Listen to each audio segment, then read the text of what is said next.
This meeting is called to order. Good evening and welcome to the October 27, 2022 meeting of the Southeast Delco Board of School Directors. Please stand for a salute the flag and a moment of silence.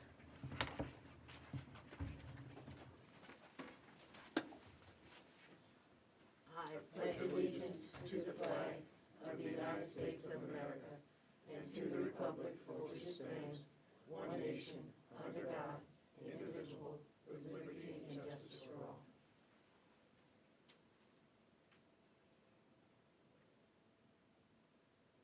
Thank you.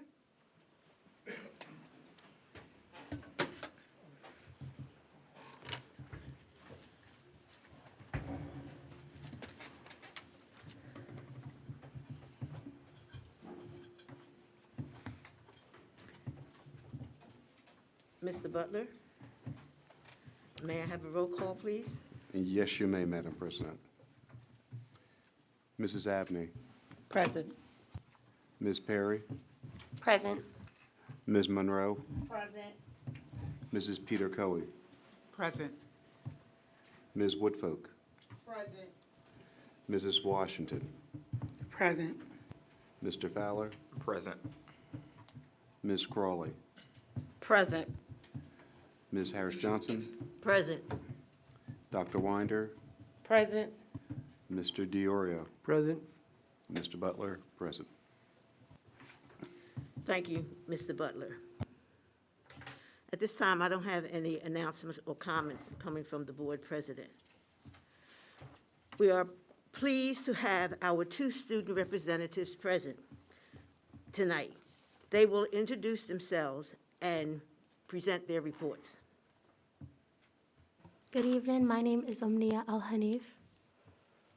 Good evening. My name is Nathan Frazier. At the beginning of this month, the National Honor Society scholars began after-school tutoring. Any student who needs help with their schoolwork is able to attend every Wednesday from 2:15 to 2:55. We are 3 weeks in and looking forward to working with any student in need of support. During the week of October 10th, Academy Park School held Spirit Week.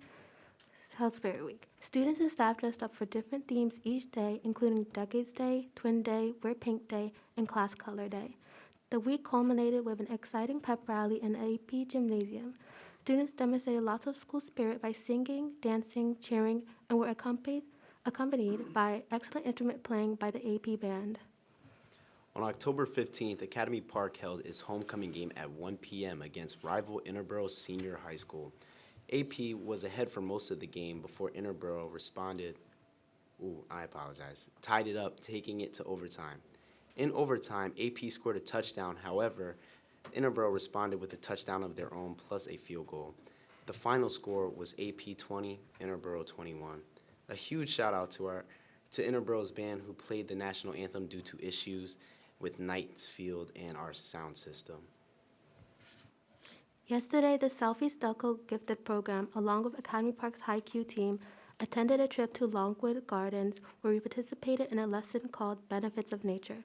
During the lesson, students learned how to deal with stress in a healthy way, including nature journaling and aromatherapy, basically tips that can be used anywhere to promote good mental health. Afterwards, students explored the gardens while taking in a fountain show and the Chrysanthemum Festival. As a student on the High Q team, this also served as a team bonding experience as we prepare to tackle the upcoming season. Tomorrow, Academy Park's cross-country athletes Antonia Rosa and Evan Alexander, as well as Coach Cubbage, will represent Academy Park at the PIAA District 1 Cross-Country Championship. We wish them good luck. Recently, Academy Park's girls tennis team, as well as the boys soccer team, won our Sports League Del Val Championship. Every senior on the boys soccer team has made it to the All-Star Del Val team. With that, this concludes our school report.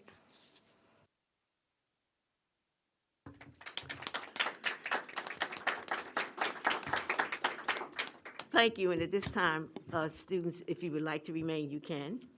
Or if you would like to leave, because I know you're excited about going home and doing your homework and everything, you have the opportunity to leave now. Thank you. Excellent report. Rebecca.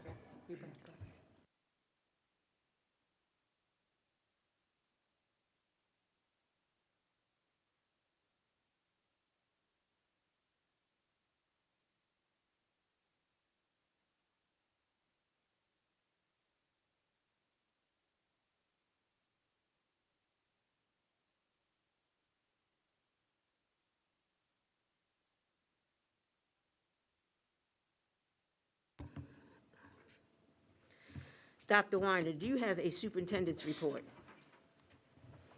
Yes. Before I have the superintendent's report, I'm going to have Vice President Crawley with an announcement. I need to acknowledge the passing of two of the staff members, and I want to have a moment of silence after I announce their names. I need to acknowledge the in-service death of Miss Peggy Schomer, the math teacher at Harris School, on October 6, 2022. And I need to acknowledge the death of Miss Mary Dunwoody, former president of Sharon Hill School, Darby Township School, and the curriculum director on October 21st, 2022. Can we stand for a moment of silence, please?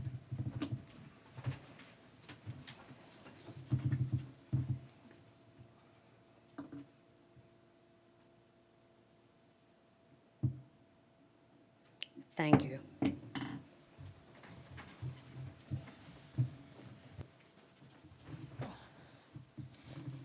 It is time for our first quarterly update of the new comprehensive plan. I have listed here the mission and the vision.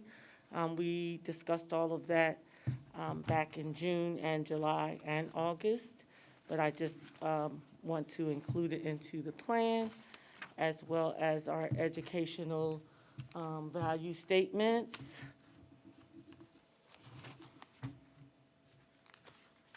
We have value statements for our students, our staff, our administration, and our guardians. And these will soon be posted throughout our schools. And then we have a value statements for our community. And all of these statements were gathered from our comprehensive meetings, as well as our focus groups. Next, we'll look at our goals. Our three outcome categories were parent and family engagement, where we would look at the measurable goal of parent conferences. Then we had regular attendance, where we would look at perfect attendance. And then we had an essential practice, which is student support, where we would look at supporting students to improve their attendance. So as an update, we have the steps that we've taken on the next slide. Thus far, for this particular group of goals, we have created organizers for the data collection. We met last week in our Senate meeting to discuss the data collection. First marking period just ended, and we are now collecting our first marking period data.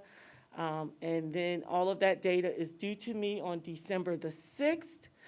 And then the first marking period data will be shared at our January 26th board meeting, as we know that the updates are quarterly. Our next goal, we were looking at the outcomes of professional learning. We were also looking at data-driven human capital strategies and more professional learning for curriculum, professional development, and all of this is to help us with hiring and retaining staff. The steps that have been taken thus far for professional learning. We created the organizer, we had the Senate meeting, we had a new teachers training led by Dr. Redditt Smack on October 19th. And then the percentage of new teachers involved in training is being compiled, and Dr. Redditt Smack will have that to me by December 6th. Thus far for jobs fairs, Mr. Baxter attended a job fair September 28th. And then for curriculum professional development, we have offered our new teachers professional development on October 24th and 25th. Our district-wide professional development was the 29th, the 30th, and the 31st. We also had more district-wide professional development on October 10th, and we've had some building professional development that we will be having, and that's scheduled to be tomorrow, October 28th.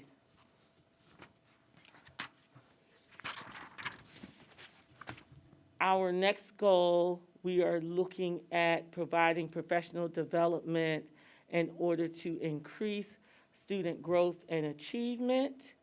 And so we will be looking at professional learning, and we will also focus on continuous improvement of instruction. We have those two outcomes. The steps we've taken thus far, the professional learning, we just covered. It's the same professional learning that we've done with our new teacher dates in August, our district-wide in August. We have our district-wide in October and our building PD for tomorrow. Then for continuous improvement of instruction, where we're looking at curriculum development, Dr. Lowry and Dr. Redditt-Smack met with the DCIU to discuss the next steps in our math curriculum. Back in the summer, we discussed that we were going to purchase math curriculum as well as support and professional development for K through 9th grade algebra. And then the curriculum department and the building administration met with the DCIU to discuss the math framework for the new curriculum just a couple of weeks ago again. Our next goal deals with protocols for helping our students with social emotional learning. So we will have professional learning, we will have social emotional learning services provided for our students, as well as student support. The steps that we have taken thus far for social emotional learning, on August 29th, our teachers received time, our staff received time for restorative practice and responsive classroom, looking at the text that we have ordered, as well as looking at things that were to come. Also should have added in there, we also have hired our climate coordinators. Next, we have on October 10th, the entire day was used for restorative practice and responsive classroom to help give our teachers services and information that they could use with our students. Then we have for our social emotional learning and our student supports, we've created organizers for our data collection. And our Senate last Thursday, we reviewed that data collection with the administrators so that we can all do consistently the same systems and processes so that the data is not faulty. They're collecting first marking period data. That's due to me December 6th. And then all of that data will be presented on January 26th. Okay. Our upcoming dates that we have built into our comprehensive plan is to give quarterly updates. So the next update is January 26th. Then we have one April 27th. Then we have one July 27th to give updates on where we are with our plan. And are there questions for me? Yes. May I get a copy of that document? This one? Yes. Yes, ma'am. And it's Thank you. also be posted on the website so that everyone can see. Dr. Winder, I wanted to thank you so much for that comprehensive look at our goals. I really appreciate it. I think you deserve a round of applause. Thank you. In the midst of trying to work toward our goals, do you see any roadblocks that would stop you from, accomplishing what you're doing, or are you having challenges? I'm sure you are, but do you see any major roadblocks that we as a board can assist with? No, we just have to work together as we're working together to reach these goals, and the administration support you as you support us. And then we are working with our building administration to just help get things in. I tried to give them a calendar so we can spread it out, because we know that they have other things that are priorities as well. So I've tried to spread it out so that they could get it to me, and then even if things happen, I'll still have time to disaggregate it to get it to you. And the more we work together, the further we'll go.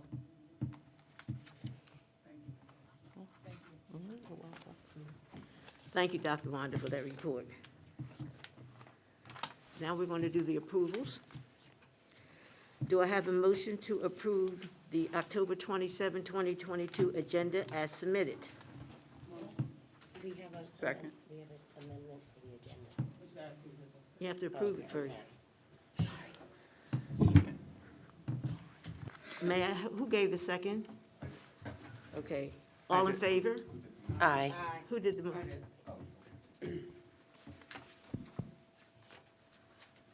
All in favor? Any opposed? The motion carries. Do I, Madam President, yes, I would like to make a motion to amend the agenda and add an item to it. yes, So I move to amend the agenda to add an item to education, adding number 11 to the education item, where Leanne Hudson, Lene, I apologize, Lene Hudson, to attend the 2022 ASHA, which is the American Speech, Language, and Hearing Association in New Orleans, Louisiana, from November 17th, 2022 to November 19th, 2022, and the cost not to exceed $4,000. I second that motion.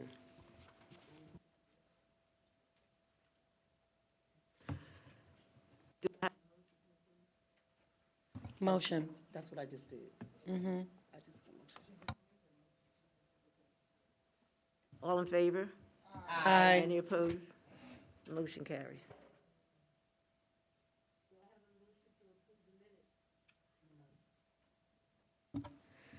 Do I have a motion to approve minutes for the September 22, 2022 regular board business meeting and the October 13th, 2022 special board meeting? Motion. All in favor? Aye. Any opposed? Motion carries. Do I have a motion to approve the treasurer's report? Second. All in favor? Any opposed? Motion carries. Are there any questions on the bills?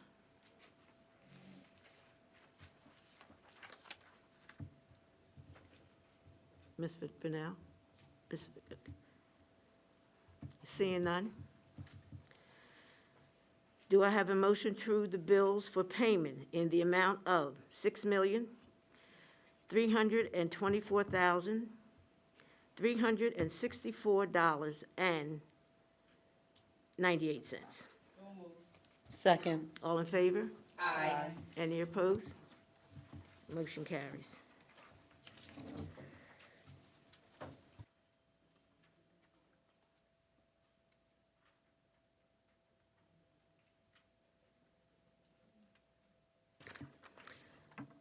Under the old business, when we had our special meeting on October the 13th, some of the things that the board recommended to have that meeting were not discussed. And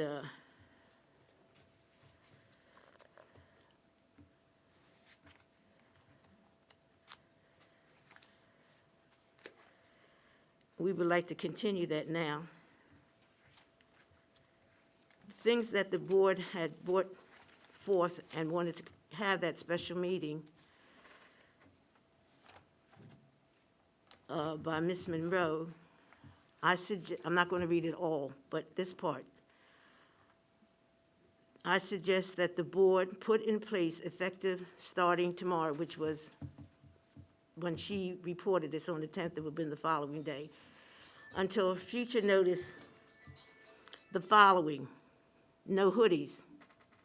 That's number one. Number two, no hats. Number three, no cell phones. Number four, make more lunch blocks. 300 students in a lunch is absolutely abusive. Well, we discussed that. Any violations to the new mandate, automatically 3 days suspension, with parent bringing the child back and signing a behavior contract.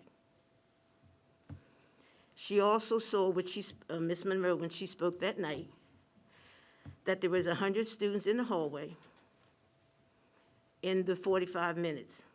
Unacceptable on the students and the staff. And this was the things, the reasons, the topics why we called that meeting on the 13th.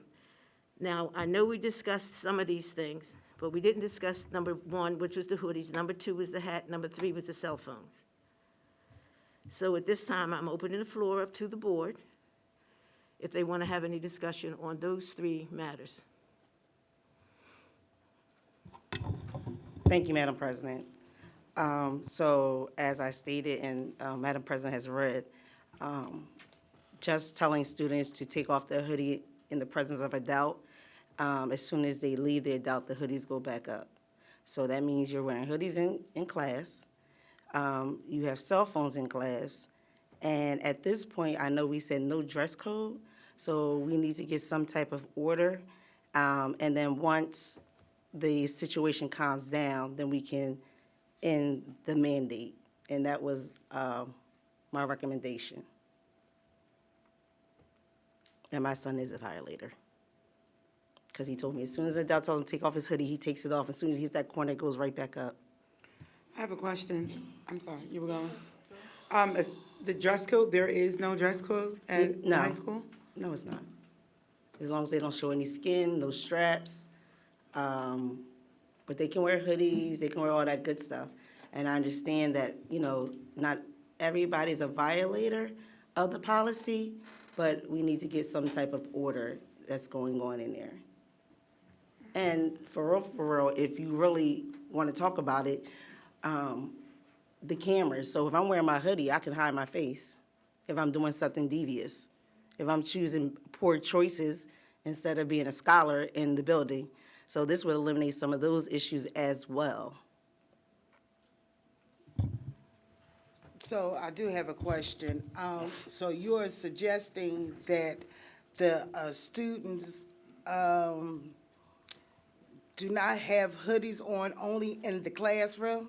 So my suggestion is you can wear a hoodie to school. That's fine. Right, Everyone has a locker. right, Once you come to school, that hoodie needs to be in the locker correct. until you leave the building. And which Okay. is at dismissal time. You could put Okay. your hoodie back on. Okay. If you're cold, wear a sweater. Okay, I agree with that. Anything with a hood. Let me change that. Anything with a hood. You want to wear a sweater? Fine. Okay. And the cell phones, so what do you suggest about the cell phones? Again, I'm sorry? So that was part of one of the policies. Were we going to have cell phones? Were we going to have cell phones? As I looked in classrooms, not even at Academy Park, but other buildings, they got the cell phone right out in front of the teacher as they're teaching. Right. So how many times can I tell you to put your cell phone away without getting cursed out? So what do you suggest for the students to have their cell phone in their locker? In their locker. Okay, And if you violate, it is what it is. And we can start this on Monday because they don't have school on Friday. So then we can send out a robocall to all parents and let them know this is the new mandate until a change happens in the high school. And we need parents' involvement. I'm in Because a agreement. parent calling a student in class is unacceptable. Right, I mean, I've had parents call in my class, I take the phone. This is unacceptable. You have my cell phone number, you have my email number. Anything you need to say to your child, you can call the building. Calling during school time is unacceptable. And this is a disruption of the learning environment. For those parents that do comply with all the rules and regulations of the handbook. I'm in agreement with it. Thank you.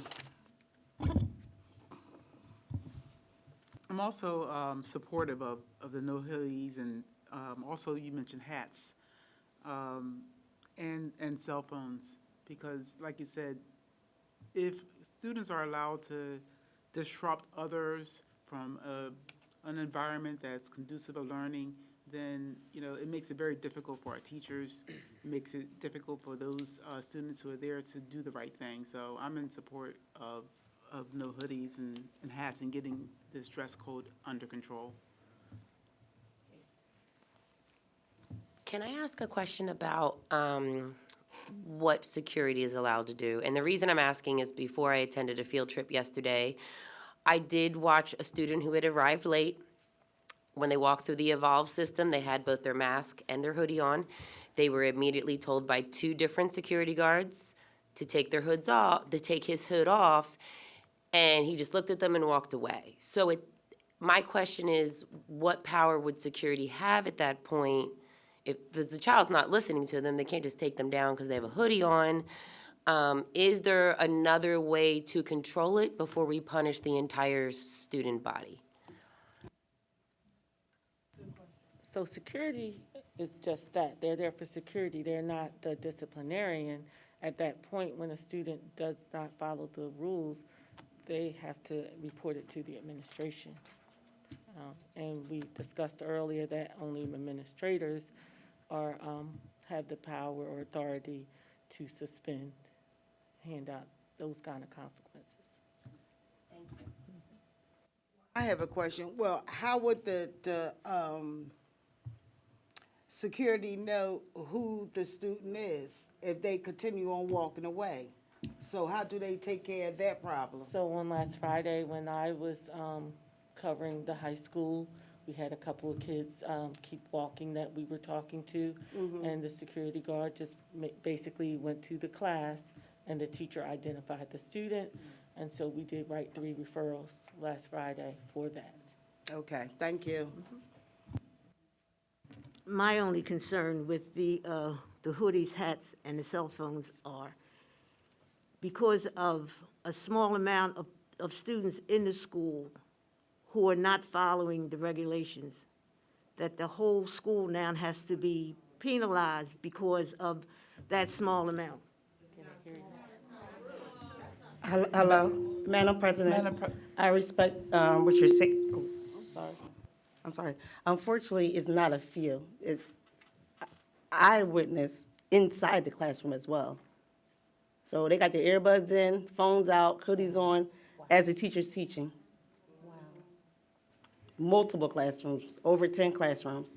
And it's just not the high school. So my mandate is for the whole district at this point until we can go back and revisit the policy for uniform. Because who wants to keep getting disrespected using inappropriate language at an adult, and then there's no consequences after the fact? That's the issue that we're having right now. So is there I know the board a few years ago suspended the uniform policy per se, but I do believe there's still a written dress code, which I think says that they can wear hoodies, but they can't be on their head. So would we be able to consider a similar mandate where if they're wearing it and they don't take it down, it's immediate suspension? And I'm asking because, my child's entire wardrobe probably consists of hooded sweatshirts. Does he walk around school with his hood on? No, he does not.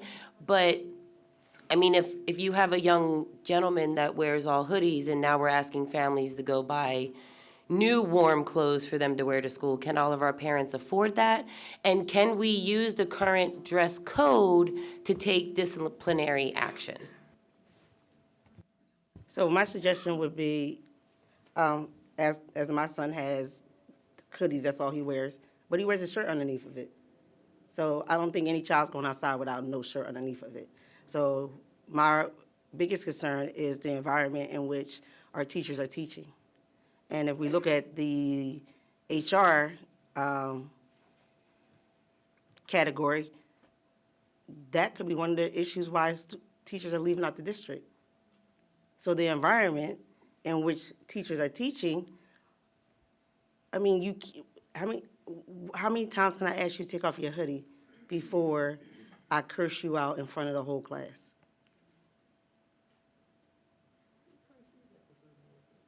The students. Well, we're not doing that. So I do hear what you're saying, Ms. Perry, and I do agree with it. Unfortunately, this is just too much. And like I said, I feel my heart goes out to those students who do follow the handbook and the policies of the district. But at some point, we need to get this learning environment together. We need to get some control, and the best way to do it is to eliminate things that they want to do, which is no cell phones and no hoodies or hats. So you may have said, but I don't remember hearing it. Okay. So if the student is in violation of any of these three, how many times can they be in violation before other steps are taken?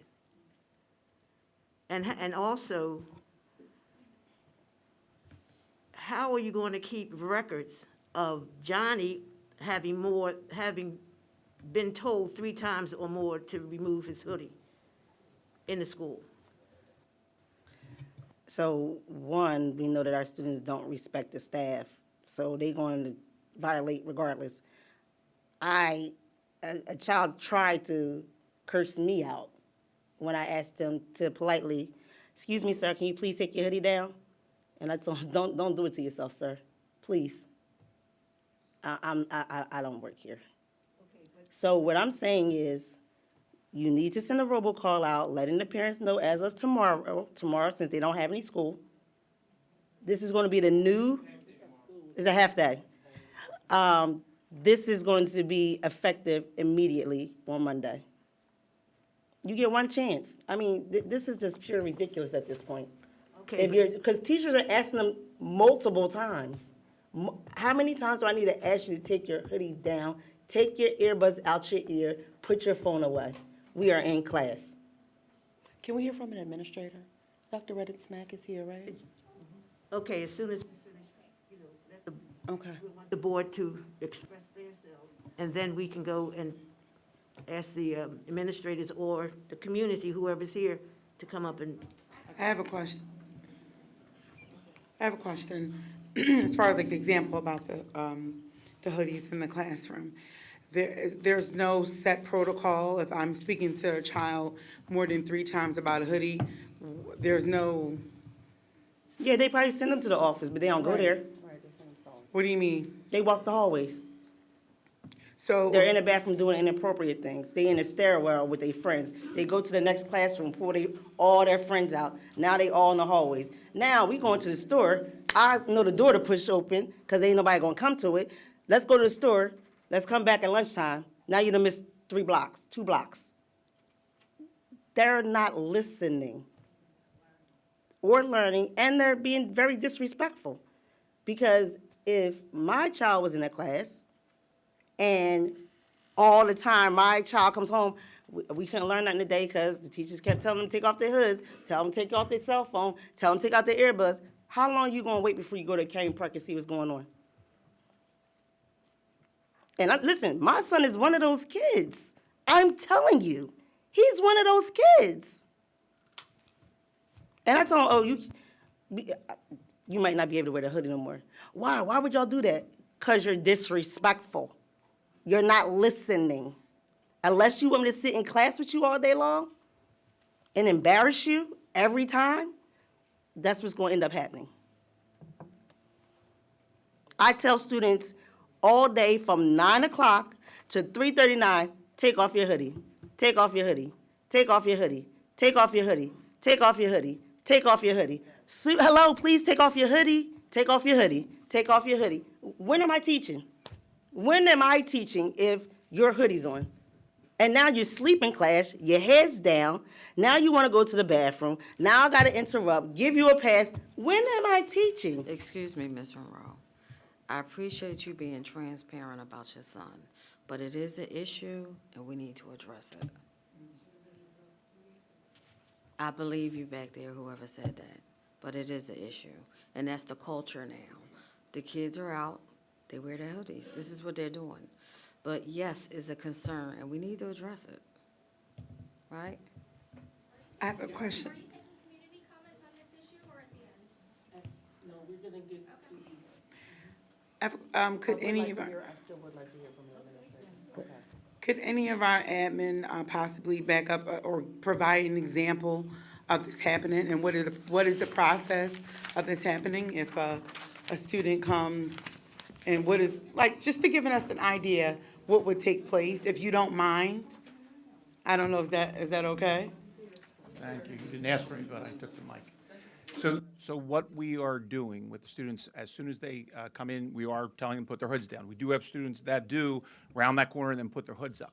What we do with the students is the teachers ask them to take their hoods down when they come into class, if that's an issue. And then if they refuse, that's insubordination, and that student is written up and discipline is given. Discipline. So it's progressive discipline. Okay. It's the first offense, it's the detention.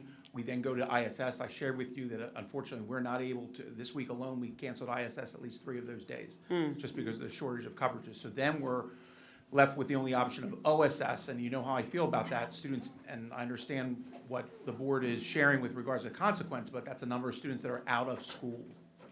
When you say a number of students.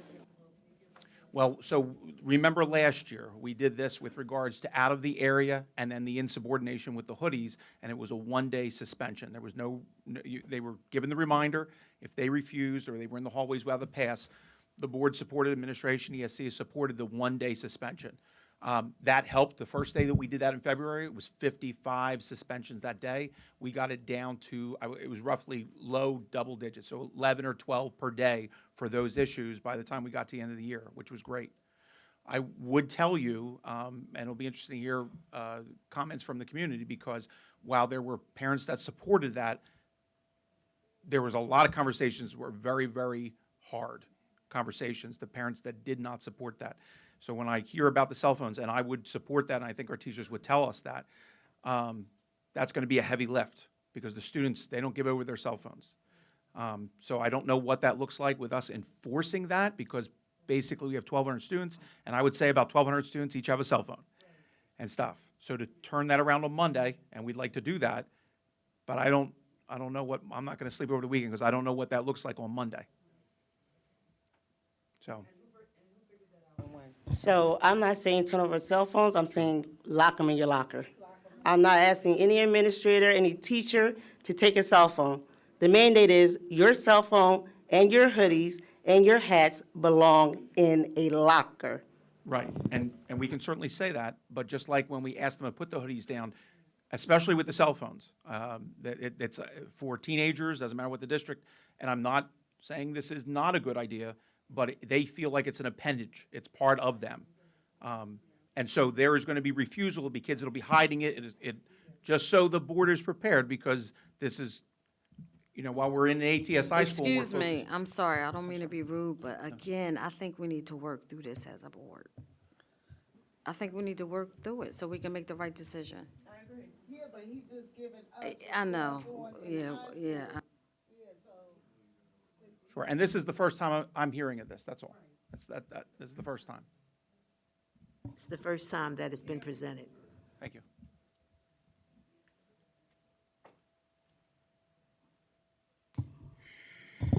Well, I feel as though we need to start now. I hear what Mr.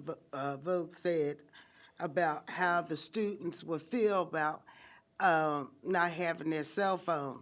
But we have to start somewhere, and somewhere is now.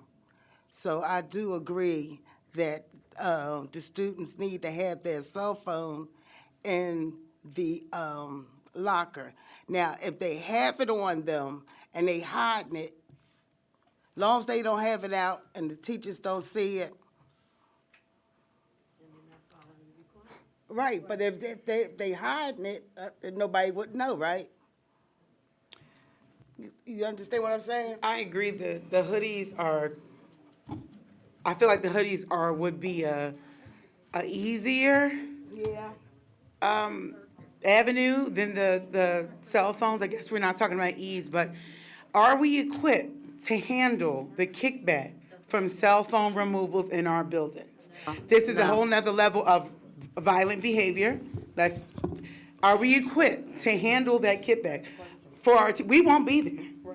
All our teachers, all our administration, they're already drowning. And I'm not saying this is not important, but I'm saying at this moment, are we equipped to add that to their load? No. So I make a motion to the board that we buy yonder pouches, which I make a motion to the board that we buy yonder pouches for the whole district so that they can lock their phones up. And then at the end of the day, they unlock them, walking out the door. So there's a motion on the floor. I don't The know board what those hasn't finished pouches yet, are. so- I've never seen them before. So a yonder pouch is a pouch where you give the pouch to the student, they put their phone inside of it, you click it shut lock.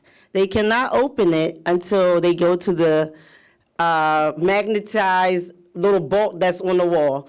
The bolt can be screwed off once first block starts, housed in the office, and when school ends, you put it back in the doorways where they walk out of them. I get that. I understand. That sounds like a good plan.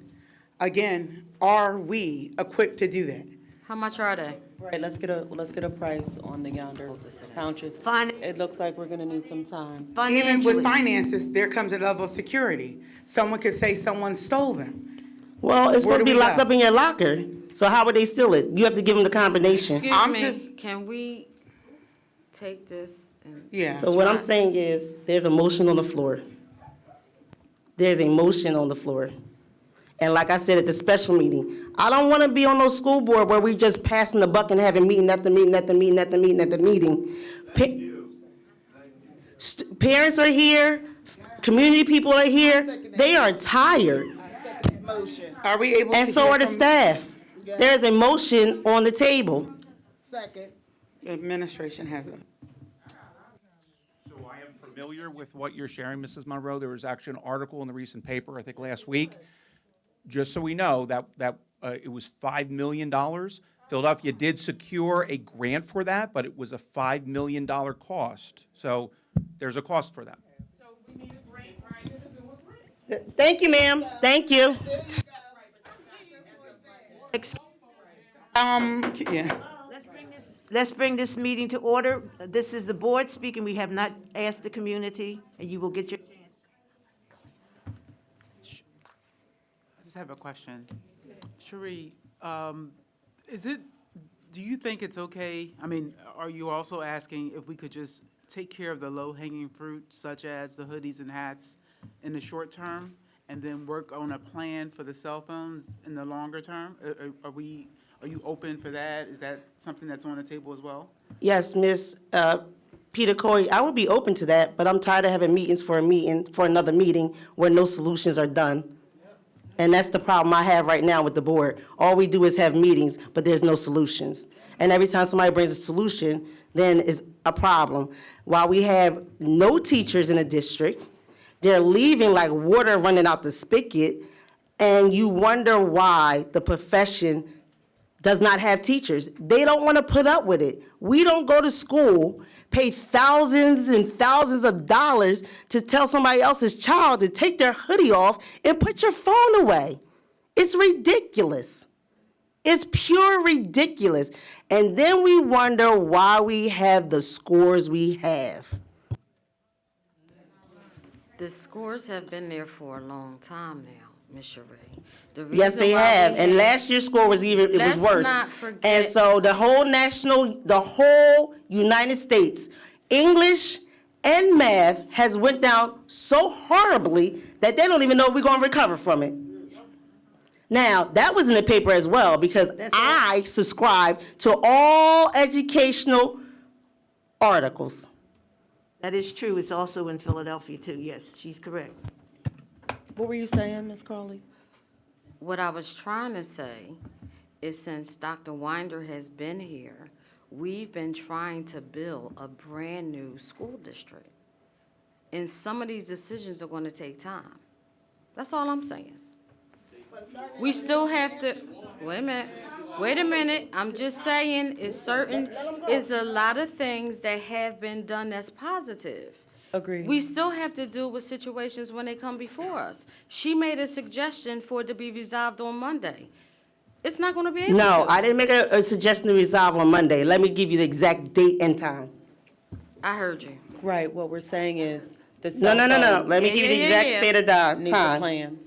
The exact date and time that I sent the message was on before the special meeting, October the 5th, October the 5th. What's today's date? October the 27th.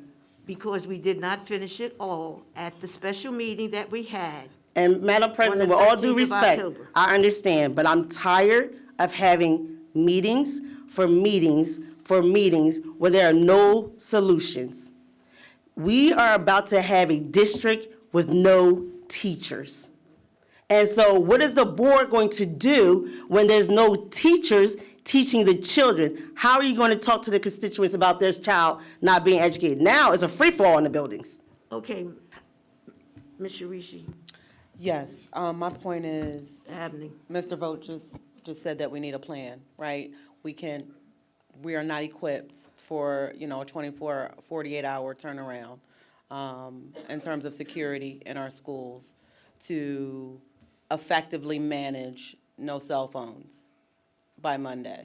I think we need a plan, and I think it's really important that the board put our heads together to support the superintendent and her administration to, make this effective.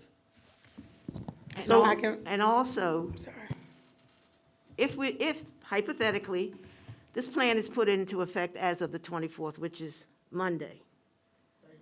I mean, the 31st, that's right, 31st. Are we ready for the repercussions that's going to come with that? Because parents. I'm and- ready. And you're not going to be, you're going to be at work. Oh, they call my phone and email me and text me all day long. But the Parents, teachers, Excuse me, Ms. administrators, Monroe, would you all give me day a long. chance to finish my statement? Now, to continue with my statement is, the ones that it's going to affect Monday are going to be the administrators, the security, and the educators are going to be one that's going to have to be the result of this if you do it on Monday, the 31st. Okay, so I'm gonna do this. I'm gonna remove the motion, I rescind the motion, and the board can decide what they wanna do about the environment in the buildings in Southeast Delco. From my perspective, what we're saying is, no one said we were against that plan. Absolutely. Everyone was suggesting that, could we prioritize things? I believe all of us at this table are here to move forward with the emergencies in these buildings. It does require planning. It just has to. Doesn't mean it's not it's not important to us. And yes, we brought this up, but to be clear, Academy Park, this whole school district has not been flying high for a long time. So let's not pretend that this has been new news. It's not new news. Okay, but let me ask you something, wait a minute, let me ask you something. If we decide, okay, now Ms. Woodsett stated that this is what we need to do now. So if we don't do it now, and we wait till next month, 6 months, next year, you're still gonna have the same problem. No staff. Let's set You're a still gonna timeline. have the same problem. Ms. Woodfolk, let's set a timeline. So we will have to start somewhere. Absolutely, let's set a timeline tonight. Excuse me? Let's set a time, I agree. Let's set a timeline tonight, 60 days. A time, Yes. what? She's saying. We set, wait. So you We set mean a to tell timeline at a me- special You mean meeting. to tell me that 60 days? Everybody can't speak at the same You time. mean to tell me at 60 days, okay, we're gonna wait to 60 days to tell these students that they can't have their cell phone, so you think it's going to get any better? No, what I'm saying is, we need to be prepared. Prepare for what? Prepared the security and the backlash. Okay, Right, so. the admin Right, needs so to be I'm saying prepared. to you that do you think within 60 days, we gonna be even more prepared? Well, yes, that would give us time to actually hire people to take Hire, care. we already discussed that. And we only gonna do one, so I think. Well, no, this is new, so we would have to Okay. hire more people. I think the time is now because what we forget is that the teachers need the respect and they need guidance to, with these kids in classroom so they won't have the problems that they have in today. If we keep on waiting and saying that, okay, we'll wait till next month, then the students going to still do what they want to do, how they want to do it. So after 30 or 60 days, it's still going to be the same result. So, I mean, why not start now? I don't understand it. And just to chime, I agree with what you're saying, Ms. Wood, but I also agree, I feel like no matter when we do this, whether it's a month from now, 6 months from now, it's still gonna be backlash regardless of when it happens. So whether we start now, it's gonna be a big problem, whether we do it a year from now, it's gonna be a big problem. So either way, there's still gonna be a fight on our hands regardless of when we do it. I'm curious what Dr. Winder thinks. So I have some questions in regards to, are there other ways we can support the teachers? So earlier I asked if our current dress code would allow us to discipline kids who don't take their hoodie down and things like that. So to what Miss Whitsett was stating, if a teacher's constantly telling the child to do it and they're not doing it, is there, like if they dismiss the child from their class and send them to the office, is there a way to report that I asked this child to leave my classroom, I need you to make sure he makes it to the office, and then vice versa? Do teachers have a way to call for help to the classroom? Like, can the climate manager, can a principal come to the classroom and get that student? Because I do think if we can't make a change by like tomorrow, and the principal shared that when we first started enforcing it last year, we had, I think he said 50-some suspensions, but then got it down to 11. Can we work on first enforcing this dress code that we have and supporting the teachers to discipline them? Because it's not really the teacher's job to discipline.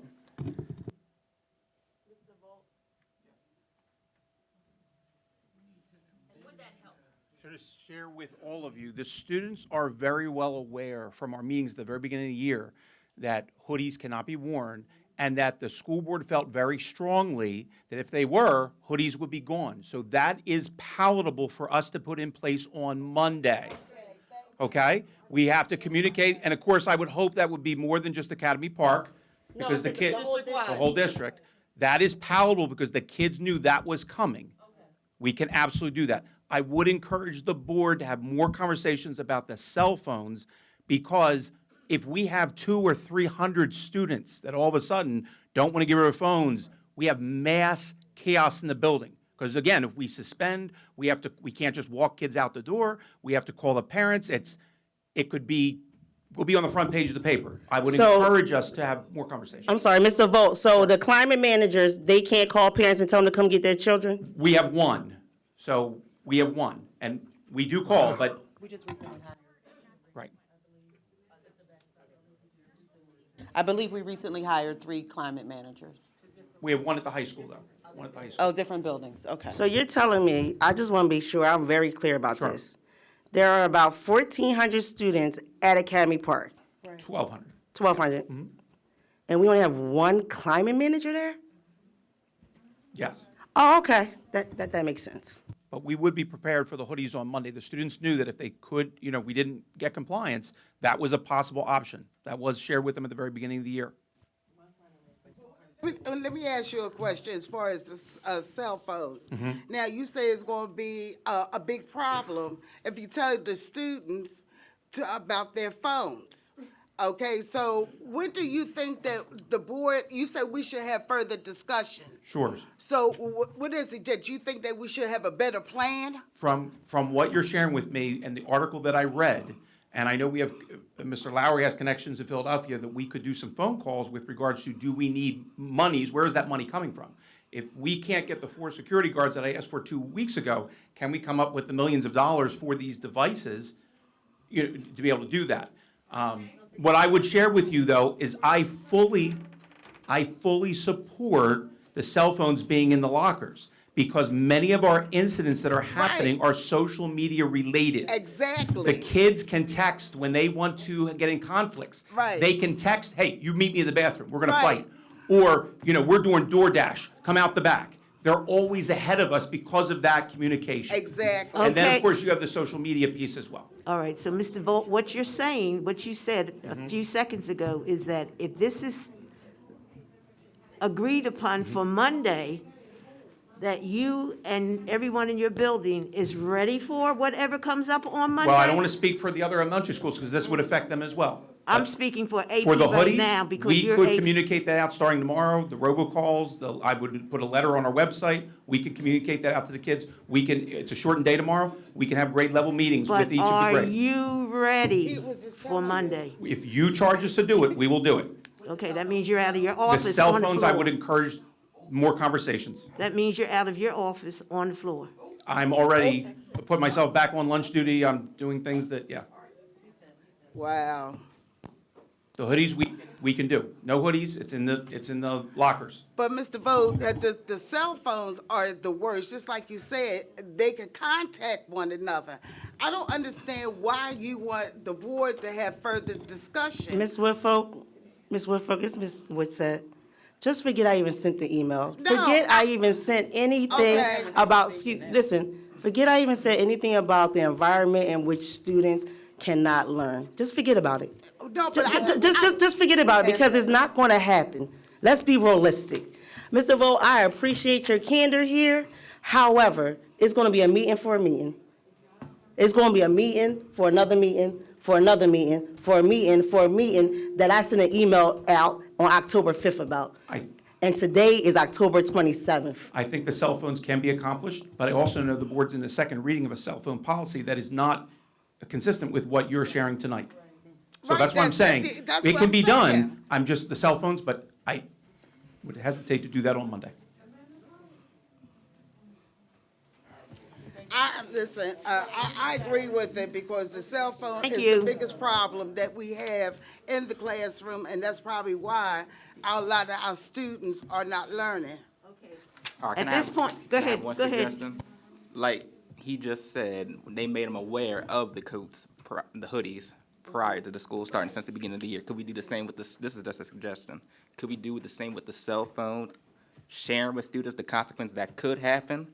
If what is gonna happen if it keeps up going forward. I'm saying if the cell phone problem keeps continuing, can we make them aware of like the consequence that will happen if whatever's happening now can? Like we're Yeah. taking your hoodies Yes, now, and if you don't get yes, it together, right. we're taking your cell Right, phones next month. right. No, well, I agree with you on that, but can we do it this way? Let them know that this is going to happen. You want to have to lock up your cell phone because, like Mr. Vogt said, they're going to start communicating. Social media, they're going to start communicating. They need to keep that phone away from during the classroom. So, yeah, we do a robocall, give them 30 days and let them know that this is what they're going to have to do within 30 days. Are we just making this for the high school? This is a No, for district-wide district-wide, decision. yes.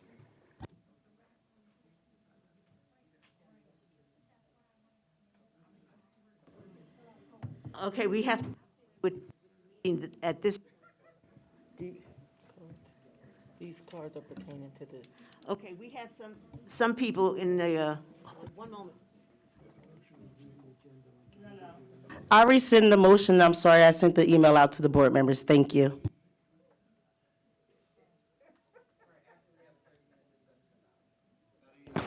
Well, unfortunately, nobody thought it was serious enough to discuss, and so therefore, and I put a motion on the table, the board members did not want to vote on it, it was second, so I rescind my motion. That, Did you register a second? Did Ms. Woodfolk second that motion? Yes. Mhm. Yes, well, then we have to vote on it. We have to vote on it. We can't do any, there's a motion on the floor, it needs a vote. Up I or would like a down. roll call vote.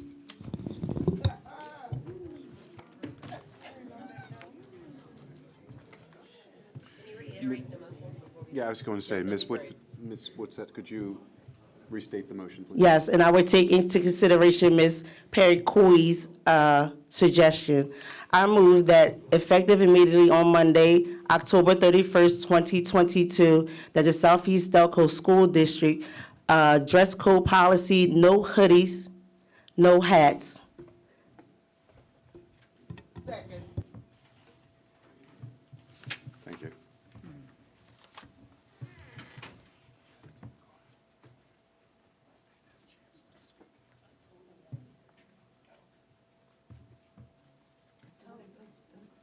They have to,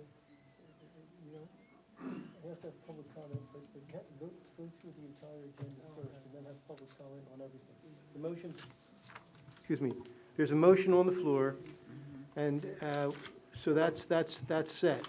But before we vote on it, we have to have public comment, but the rest of the agenda should be reviewed like we usually do. Just review the agenda, and then the next thing on the agenda is public comment on your motion, Ms. Witsit, and also on the rest of the agenda, public comment on everything. So we should review the rest of the agenda first. But the motion is on the floor to be voted on. Thank you, Mr. DiOrio. Right. Yeah, but this one here. Are we ready for a roll call vote? No, we're going to review the, we're We're going going to do okay, the I'm rest sorry. of the rest of the agenda, and then that will be, okay. We're going to continue with the agenda. Questions on new business items? Are there any questions on new business items? Are there any questions on education items 1 through 10? 1 through 11, I'm sorry. Are there any questions on finances, items 1 and 2?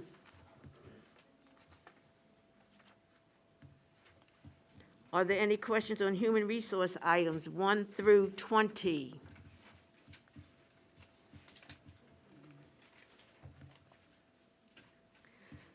Are there any questions on policy items 1 through 6?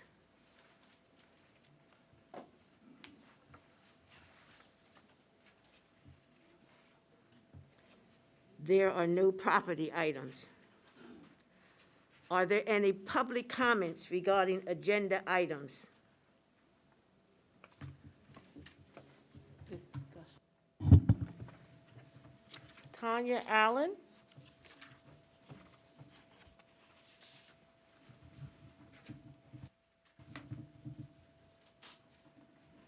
Ms. Allen, and for anyone else who comes up to the podium, you have 3 minutes. Please give your name and your address. Thank you. Good evening. I'm Tanya Allen, 230 Garvin Boulevard, Sharon Hill. I'm council president in Sharon Hill, and I'm here because we've had meetings in our borough, and there's a multiple municipality committee that's been started between Sharon Hill, Collingdale, and Darby Borough to discuss the same things that are being talked about this evening about our students in Academy Park and the problems going on. And so I applaud the conversation tonight. I applaud the efforts that are going forward. I do want to share something disturbing that I learned this evening about, and from the perspective of public safety in Sharon Hill, and when we charge our police officers with carrying out safety and ensuring the safety of students, I learned this evening about an incident with police going to carry out a warrant for arrest for a student that had been involved in an assault at the high school and was asked not to come and get him, and the school informed his parents to come get him before the police did. And the logic, it seems like the optics were more important that day than to ensure the safety of the other students when this other student was a threat. So it really was disturbing to me to learn that, because again, as a council president and as a body in Sharon Hill, we charge our police officers with carrying out safety and hold them to that. So I would like to understand the logic of what the optics should be or what you're looking to see when decisions are made to enable a student that has an active warrant out to leave the building before the police come. That's my question. So I'll speak to that, and because it is a issue of privacy, but I will say some of the information that you will have been provided is not accurate. I can say to you that parent had never left. They were meeting with that parent. Dr. Ryan and I were on the phone with the administration. It was discovered, it was already almost noon. He didn't have his laptop. He didn't have any of his materials. So his parents said he can come back and start fresh tomorrow morning. I don't know who told you what, but I am willing to meet with you so we can get down to the bottom of it. But we were in my office on the phone. Mr. Vogt and another administrator were meeting with the parents. He never even started that day. He didn't have his stuff. So if we've had a student who was just suspended for not doing the right thing, we would not take him back into the school when he didn't bring anything. I don't believe, Dr. Wonder, that we're talking about the same incident because the officers had to stop the parent at the exit. We're talking about the same kid. The parent had never With the left. felony arrest warrant? Yep, we're talking about the same kid, and I'll meet with you and your officer. Dr. Ryan was talking to the chief. Yeah. I was talking to the school, and we were in my office. So there are Well, I some will cross welcome the wires that we can conversation. talk about. Because I do want Sharon Hill to be partners with the district. In terms Absolutely. of any safety that we can help and provide, and there are community members that repeatedly talk about the concern from the place of how can they help? Mhm. And what can we do for our youth? Absolutely. Thank you. Okay. Thank you. Thank you. Thank you. Raquel Irons?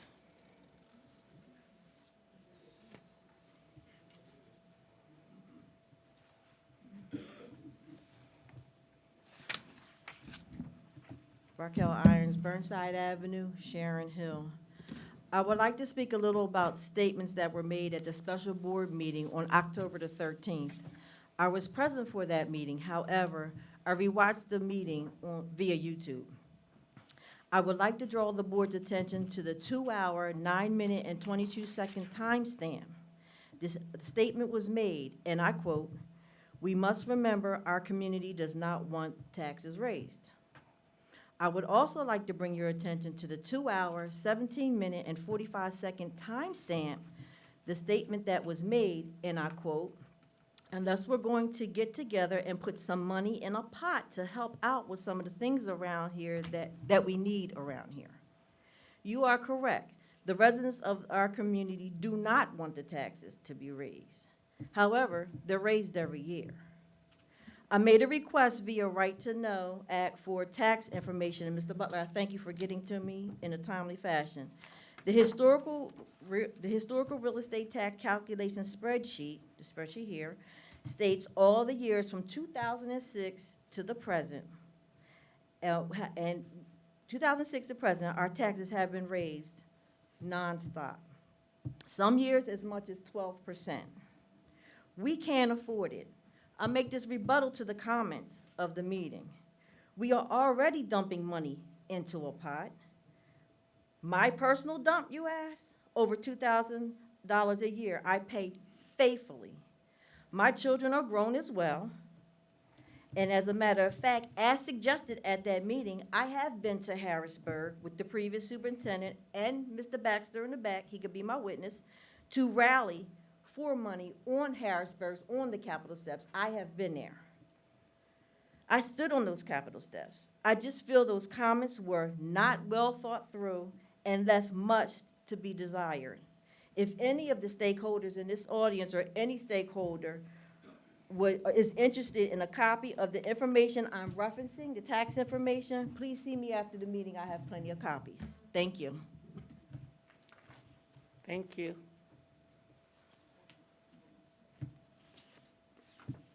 Bishop Glister Threadgill, Jr.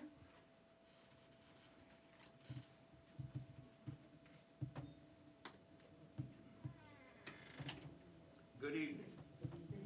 It's not that often that I stick my head in here, but as an individual from the community and all that I continue to hear that comes to my ears. Excuse me, Oh, would you mind giving us your name and your home address, please? of course. Thank you. for the sake of those 3 minutes, I wrote it on that paper, but 1408 Melrose Avenue, Sharon Hill, PA. Just around the corner. All right. But simply being, with everything that was said tonight, let me start with the first off, to those board members that were voted in, and then for those that were hired. We, the community, trust you to do what is right for our children. And we trust you to make the decisions soundly concerning those things. I don't like to hear the things that I do hear and the things I have to do to try to calm other constituents in the community concerning their children and things that are happening. I say to you, we look to you to be truthful and be invested in our community, first of all. And if you're not invested, then you need to go where you're invested, because this is not the place for you, because our children are important to us. So if you're not going to put the time in to invest in them wisely, what is needed in our school district for our community, then where you spend most of your time and your efforts at, that's where you need to be. Because Sharon Hill needs help. It needs individuals that will dedicate themselves to the job or the task that you have been voted in to do. Secondly, with the things that we heard tonight, I would say this. In order for, yes, you need a plan. I'll just hit it straight, not being political. You have to have a plan, yes, but it needs to be done. I'm an educator, and here's the thing. You can't sit there and teach students constantly having to tell them, put up your cell phone, take your hoodie off. I don't think really, I'll say this much, I don't think too much the hoodie might be, it's a problem, but not the problem, but it is a problem. The cell phone is more of a problem, because I can't teach you if you're on the cell phone or you're doing something else. But to do that, you got to hire enough staff to be able to handle it. So that's what's important, to be, if there's any planning, it would be the planning of hiring enough staff. Because even with what they have on their plate now, they cannot do it sufficiently. They cannot. They are not. And that's why the kids are not taking them seriously, because some things are backdated.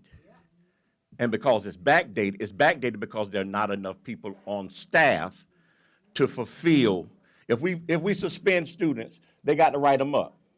When they write them up, they have to be issued by an administrator. If the administrator is already busy doing something else, he or she cannot write them up. And if they write them up, is there someone in place to sit there with in-school suspension to carry out what has been done? I will say to you, the part that I just said is not being done because there's not enough staff to do it. So we need to hire more individuals. We need to find out where we can get grant money or whatever to get those individuals to do that. So that would be the planning. But I will say, it needs to be done. Somebody say to me, Mr. Threadgill, you have to leave your cell phone at the door. Guess what? If I want to come in here, then my cell phone is at the door. I don't know what has happened over the years that children had so much power in school. We were told, we did what we were told. We didn't have a choice. It was what it was. It was. So somebody's saying it's going to be an uproar. Okay, if my child comes home, I'm going to have to deal with it. But the problem is, am I going to deal with my child, or am I going to try to be whatever and go and dealing with the administration over something I know as a parent should be in place? My child is sent there to learn, and I'll end with this note. If you don't get it together and the children are not learning, the state will take over.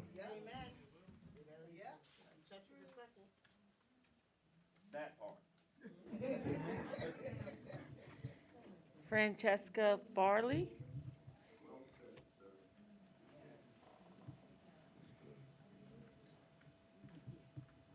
Hi, everybody. We're still in the 3 minutes, name and address, please, going forward. I got it. I'm good Thank with you, my honey. 3 minutes. Francesca Barley, 418 Lafayette Ave, Collingdale. I would just like to speak on the cell phone issue. As you know, we've had several incidents in this school with safety. There was a weapon in the building. There was a shooting on school. If my child does not have their cell phone, that is going to be a whole problem. And what we're talking about, plans, that's what you need to plan for. That's some of the backlash that you need to plan for, because I will not send my child into that building without her having a phone, okay? Say a shooter comes into the back door. Now you're saying kids are communicating for bad reasons? They're telling somebody on the 3rd floor that there's an active shooter in the building because that text message is getting out. They don't have their cell phones and they have to have a magnetic lock to get into that phone. Half of our student population is dead because you're not allowing them to have cell phones. Now, the reason why I state this is because you're punishing the few that use their cell phones. My child is in 10th grade. She is number 1 in the class. She was number 1 last year. She will continue to be number 1. She uses her cell phone respectfully. I cannot say that for everybody, and you're completely right.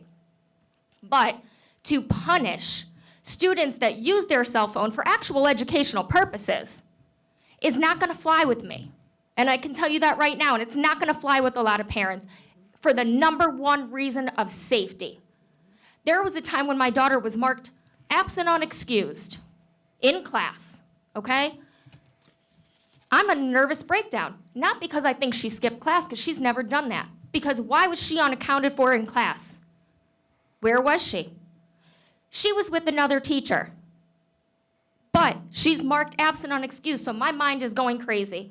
I'm texting her. If she didn't text me back to say, Mom, I'm fine, I would have been up that school in 4 seconds. As a matter of fact, I did call somebody to find out where she was. So that's my issue. Before you make a plan, you need to think, number 1, about safety. It is a safety issue to not have a cell phone on a student. Thank you. Margaret Rogers Bing?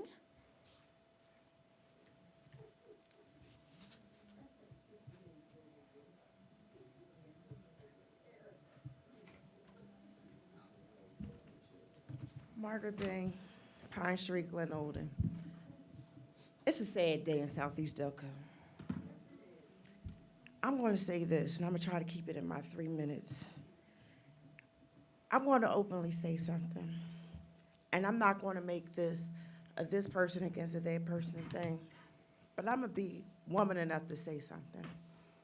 Nate, I came at you a few years ago, publicly here, about an issue. And I'm going to publicly come at Mr. Vogt the same way. I respect you. You know I do. I have my issues, and I respect you. The heart of Academy Park was right here. Right here was the heart of Academy Park. This nonsense did not go on when he was there. And I'm not advocating for him to be back. I'm kind of glad that he's not, for his own peace of mind. But I'm going to say this. That man don't care, okay? The first thing that he said when Miss Perry got up here at the special board meeting, after she asked her questions, and he said, Academy Park, when I came here, Academy Park was top 25 most violent schools in Pennsylvania. Well, I said 2 weeks on that one. I'm taken aback and offended that that was your first reply. My question is, what have you personally invested? Because I'm watching the administration, I'm watching teachers who are sick coming in, losing weight, feeling bad, doing all that they can. People are quitting. It's mind-boggling what I'm watching happen at that high school. I understand the pandemic did a lot of damage. I work in Southeast Delco. I work at Darby Township. I understand. I am stressed too, tired too, burnt out too. I catch hell. I do. I understand. But I saw this man, I've watched him speak at funerals. I've watched him be at football games. This man goes to football games. He's scared of the kids. He don't come up and cheer these boys on. I'm at every game this year. He don't do none of that. So while we're arguing about, and I don't want to say arguing in a bad way because it needs, this conversation, don't get me wrong, it very well needs to happen, and it needs to happen across the district. I see it, I'm taking cell phones too. As a parent too, I do want to be able to get in contact with my kids if something happens, so I'm on the fence. God bless you all with that one. I understand. But the heart needs to come back. Can we address this? Because you got people leaving who really are invested. Is this man really for our kids? Let's start there. Do they feel supported? Do they feel like they are cared about? Is it just the my way or the highway mentality? Let's start there, because I don't see it. I hear it from my kids. I hear it from other staff. I hear it from other parents. I don't see it. I will be the one to say it. I don't care. I will be the one to say it. I've heard some very negative things. I have sat back and I've watched. I am not pleased.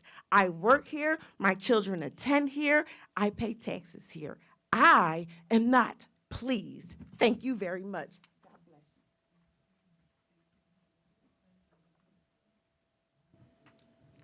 you. Raquel Holman.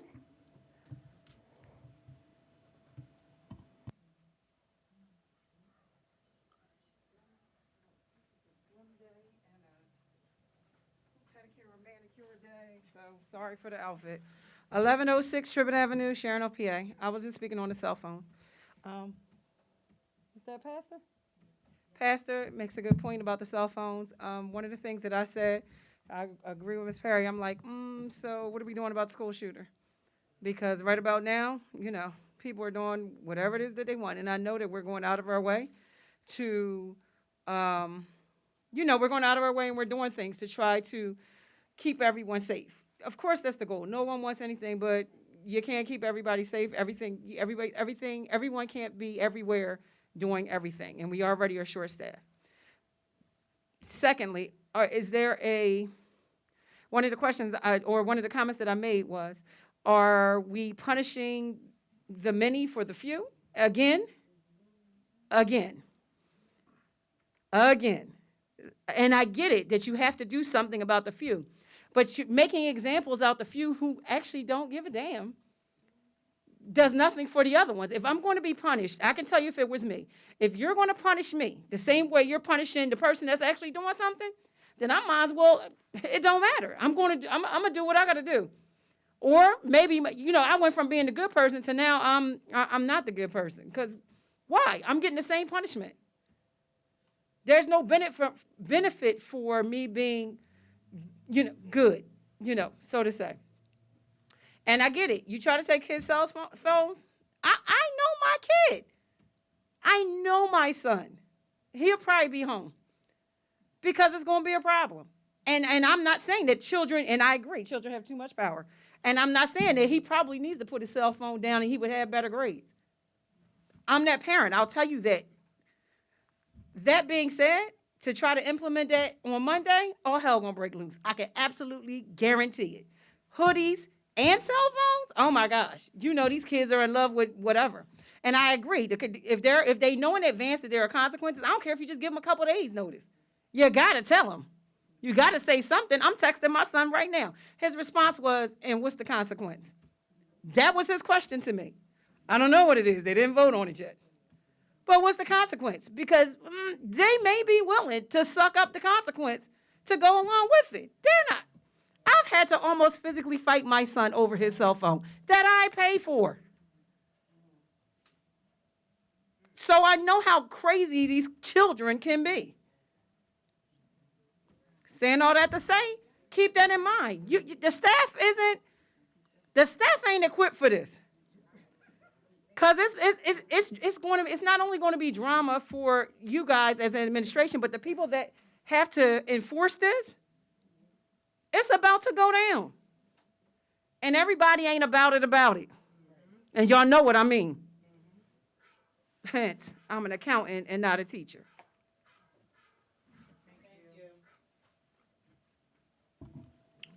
Dion Bracely.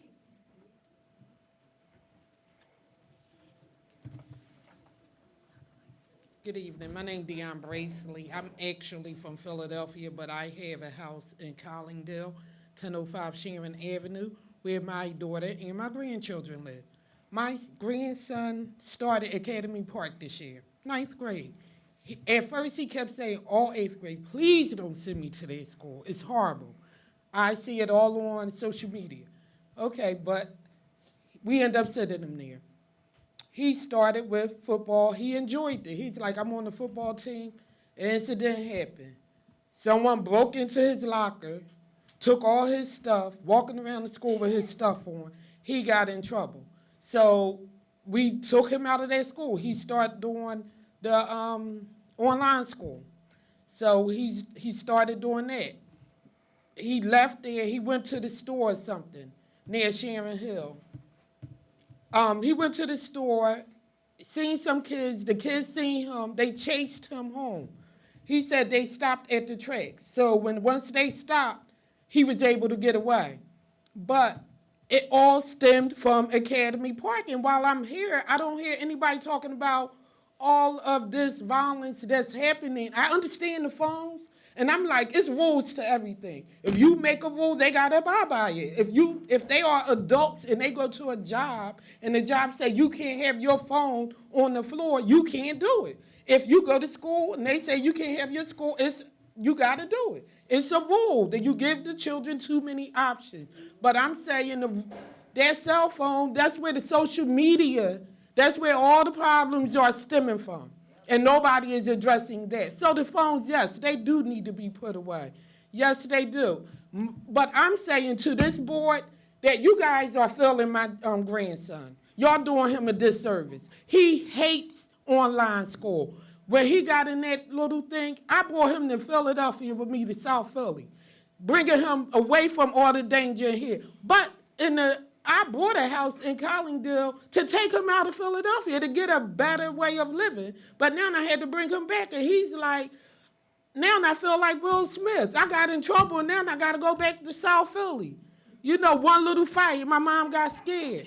You know, it's not, I mean, it's literally not funny, but that's what happened. No, I pay $4,500 a year in school taxes alone, not including the borough and not including the trash, in school taxes. And you're going to say that you need money for this, that, and the other? And then every year my school taxes are going up? Come on, there's money.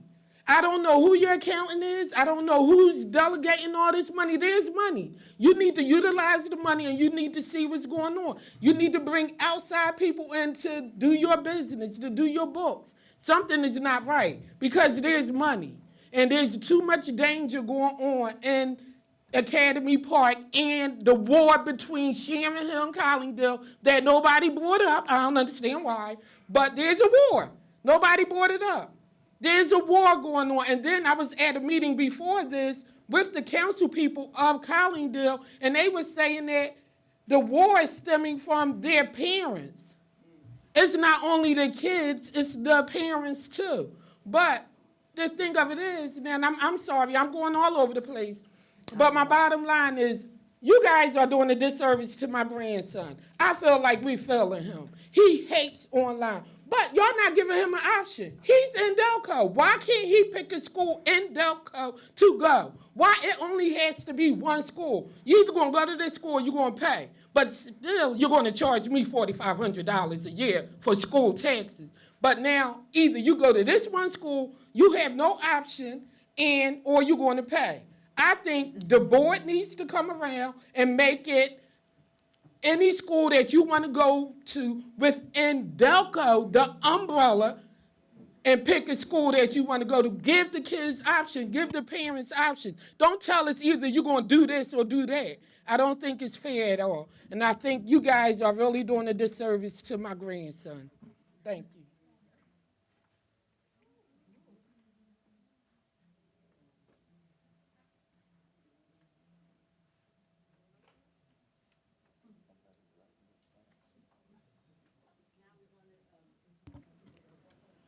You have anything to say? Okay. New business voting? Wait. Mr. Fleming?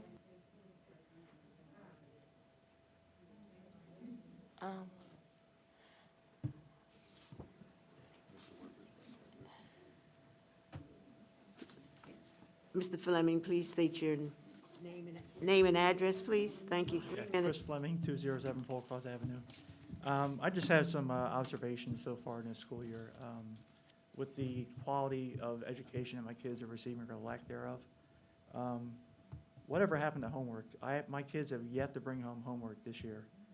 I see on the slide that you guys presented this evening, something about rigorous instruction, and I've yet to see that.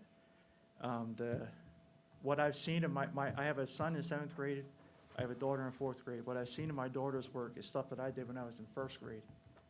So I don't know what happened with the quality of education. She has yet to do any multiplication in math, division, fractions, nothing. She's doing addition and subtraction. This is, stuff that you do in kindergarten and 1st grade. So I think that, the problems that you're having in Academy Park, it seems like you're losing these kids in the, Elementary. K through, 8th grade. So there needs to be something needs to happen with the quality of education. Because based on what I'm seeing, my kids will not be going to this high school. And they won't be going to the online school either because there's nothing there for them. So that's all I have to say. I just, what is your plan to fix the quality of the education? That's all I have. Thank you.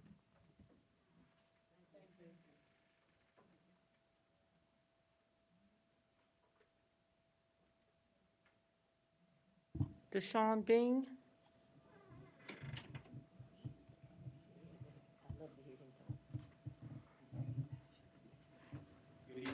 Good evening, sir. Don't forget your name and address. 3 minutes, please. Thank you. Deshaun Bing, 238 Pine Road, Glen Olden. I just wanted to comment regarding the cell phones. I'm in agreement with the past. I think the hoodies may be a problem, but the bigger problem and the bigger safety issue, and I don't care how you split it, is two sides to the sword. On one hand, as the parent made a very acute statement, there is a safety concern, and it's not like it's an illogical one. It's a very reasonable one.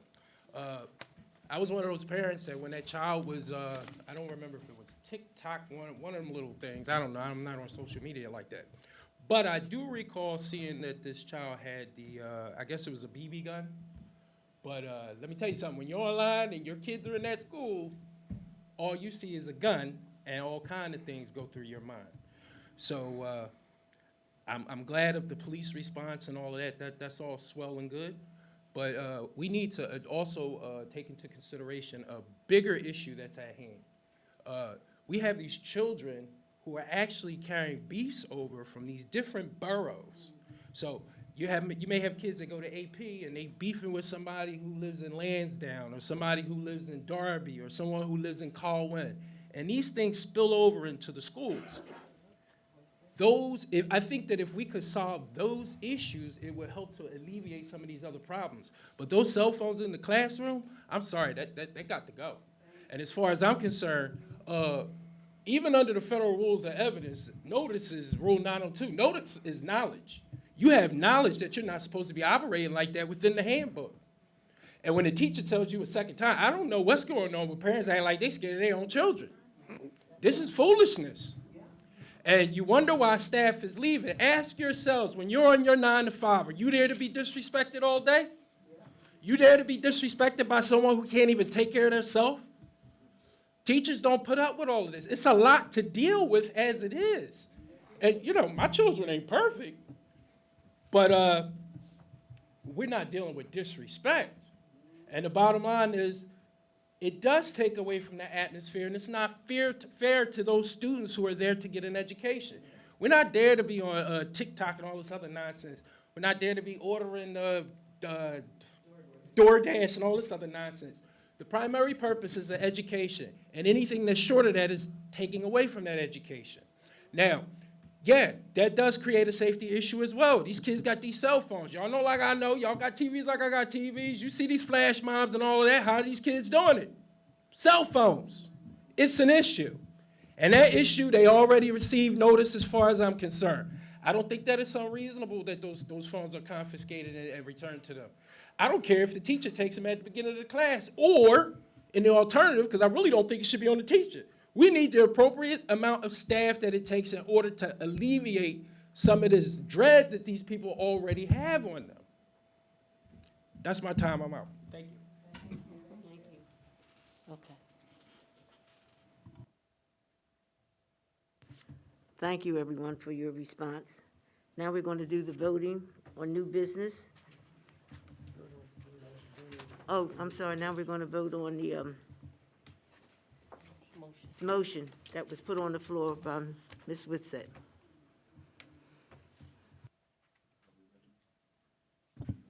Are we ready for a roll call? Yes. And this is hoodies and hats, is that correct? Yeah, the hoodies and hats, yes. Mrs. Wait a minute. Is that hoodies, hats, and cell phones, or? No, Okay. hoodies and hats. Mrs. Abney? Yes. Ms. Perry? No. Ms. Monroe? Yes. Mrs. Peter Coe? Yes. Ms. Woodfolk?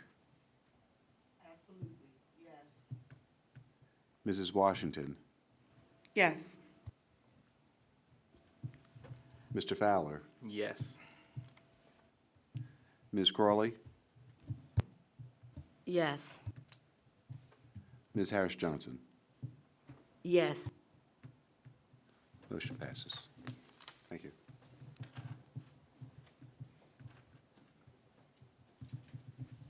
And that motion passes.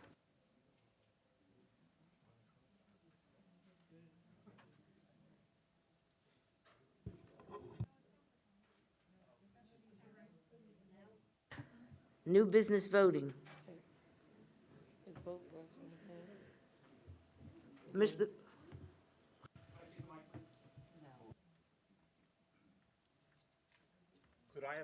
Could I have the board just address, because it is all being recorded, what is the consequence that comes along with what you voted for? So that the public knows, the administration knows, and we can move forward. I had heard originally 3 days, but if they could clarify, I appreciate it.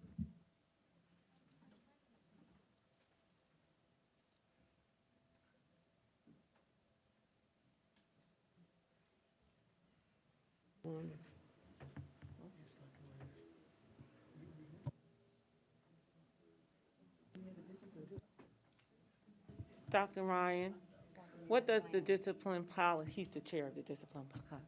What does the discipline policy say as far as hoodie, Bob's asking, consequence?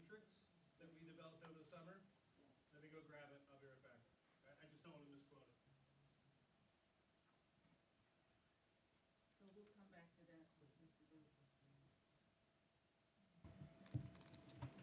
So we'll continue until that time?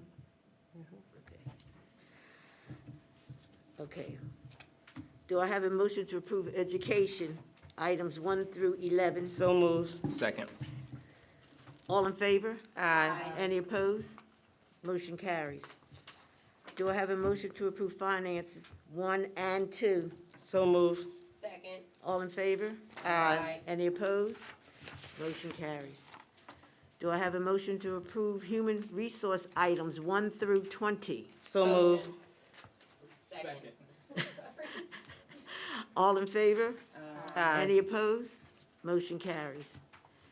Do I have a motion to approve policy items 1 through 6? So moved. Second. All in favor? Aye. Any opposed? Motion carries. Community County Committee reports. 2 of those were not approved by policies. Say that again? Talk about. Only approving 1 through 4 then? Yeah, the other 2 was just for you to look at. Look at it, Bob. 1 minute, please.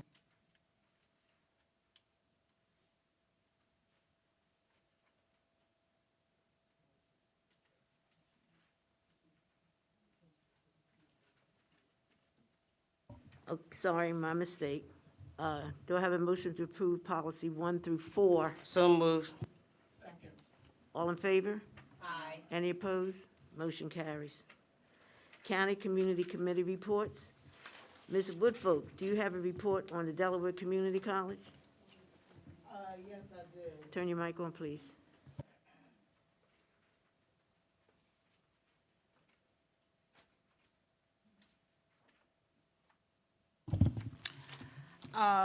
Delaware County Community College had a meeting on October the 12th.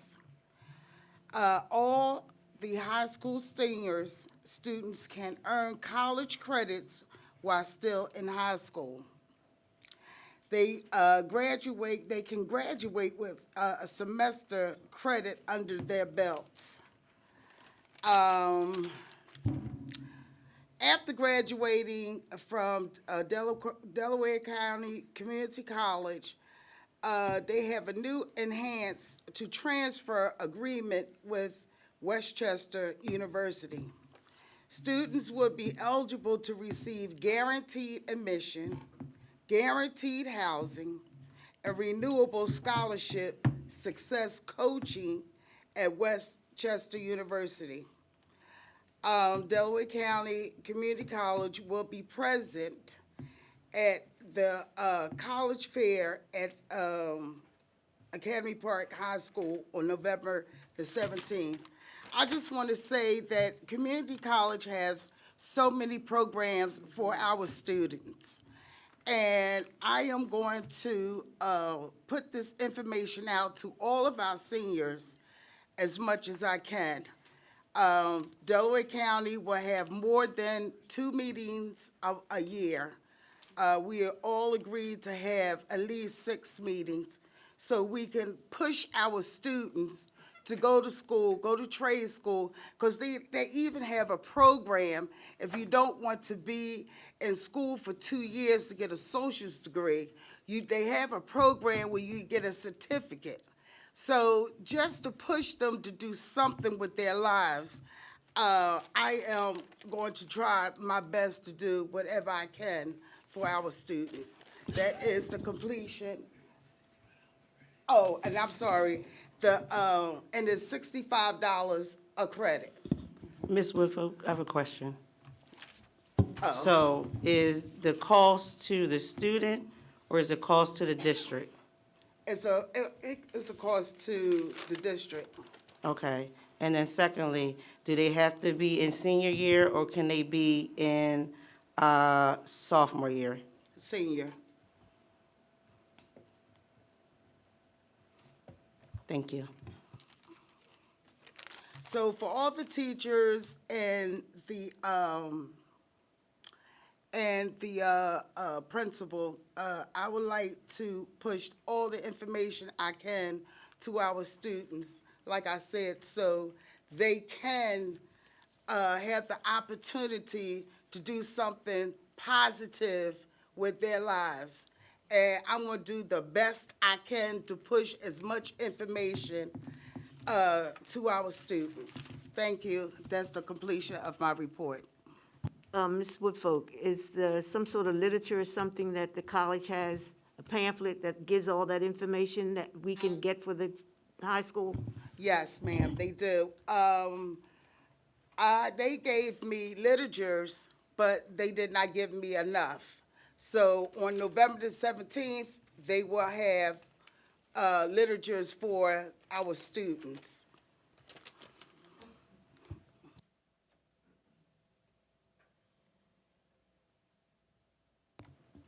Thank you, Ms. Woodfolk. Ms. Monroe, do you have a report on Delaware County Intermediate? No, not at this time, Madam President. Mr. Fowler, do you have a report on the PSBA Legislative Council? Not at this time, Madam President. Ms. Perry, do you have a report on the Parents Student Advisory Committee? Yes, just a brief report, Madam President. The Parent-Student Advisory Committee held their first meeting of the school year via Zoom on October 19th at 6:30 p.m. We did have a little over 40 participants, but it was a mixed audience of board members, staff members, teachers, parents, and even some students. If you missed the meeting, you can now watch it on the school district's YouTube channel, and the presentations that were shared during the meeting will also be posted on the district's website within the next few days. The agenda and the Zoom link were shared on the district website before the meeting, and a global messaging call went out to all families in the district 2 days before the meeting was held. Our Assistant Superintendent shared a presentation on the district's federal programs, and input from the public was welcomed. Details were shared by a student on how the Knights Chamber, which is the new resource closet at the high school, can be accessed by Academy Park students. And again, all supplies in the closets are free, and access to the closet is completely anonymous. Our superintendent shared a very detailed presentation outlining what is new for this school year. And our assistant superintendent also shared upcoming events for all 7 schools in our district. I presented a slideshow of local events coming up throughout our boroughs and our township over the next few months, as well as community resources for free food, winter jackets, and more. We discussed progress notices, upcoming report cards, and Power School access. Information was also shared about the paperwork and clearances needed to volunteer in the district. Each school in the district is currently looking for parent volunteers at this time. We plan on holding the next meeting in either late January or early February, and hope even more parents and students and even staff will join us. It is yet to be determined if the next meeting will be on Zoom, in person, or will be held as a hybrid model. It is important to us that these meetings are providing valuable information to our families, as well as meeting the needs of our students and the communities that they are a part of. If you have any suggestions for the next meeting, topics you would like to discuss, or questions you would like to have answered, feel free to contact me. I am open to any ideas or feedback. And that completes my report, Madam President. Thank you. Thank you, Ms. Perry. Mr. Ryan, have you got any necessary information?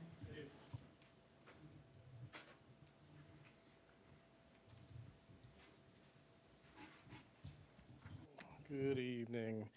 So for the first time, run-of-the-mill average dress code or uniform violation at the K-2 level, the consequence is a parent conference, because sometimes students at that age aren't making the decisions of what clothes they wear to school. And for all other grade levels, 3 to 5, 6 to 8, and 9 to 12, the first instance is a detention. If the uniform violation then turns into a insubordination consequence, because they're refusing to take it off or rectify the situation, K-2, the consequence for that is a loss of privilege, usually like a missed recess, and then 3 to 5, 6 to 8, and 9 to 12 would be an additional detention for the first incident of those natures. So, Dr. Ryan, what you're saying is, so I just want to make sure I'm clear. So there's nothing after the first violation and/or insubordination? No, after the first violation, the building administration has the right to increase the level of consequence. So they could do 2 detentions, they could go from detention to ISS, they could go from ISS to OSS, they could increase the number of days, and technically that's true of all discipline incidents. They have that right as building administrators, but they are capped out at out-of-school suspension. That is the biggest consequence building administrators have the authority to do. And then there's also, again, what I said in the beginning was the average. There's also an allowance for circumstance. If something's egregious, somebody's willfully doing it over and over again, that they can shift those consequences. Okay. Okay?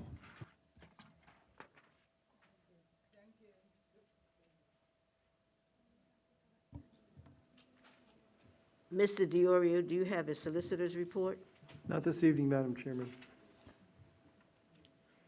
They didn't answer both questions about what are you looking for? Dr. Winder, we have a disciplinary policy that Dr. Ryan just indicated. So unless the board wants to change the disciplinary policy tonight, the disciplinary policy is to be followed is what Dr. Ryan just went over. And that's the consequence, our disciplinary policy. That's the policy of the board. The board can change that this evening if they like or any time in the future, but that's presently the policy.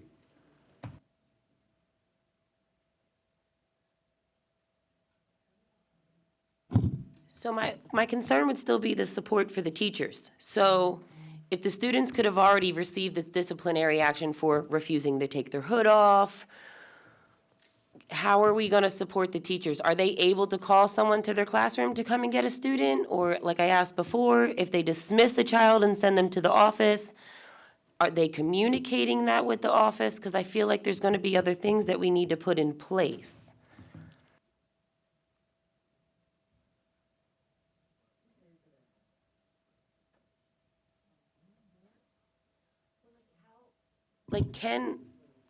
I feel like we're still gonna be in the same boat. The teachers are gonna have a kid that isn't doing what they're supposed to do. Like, they could have the hoodie shoved in their clear backpack.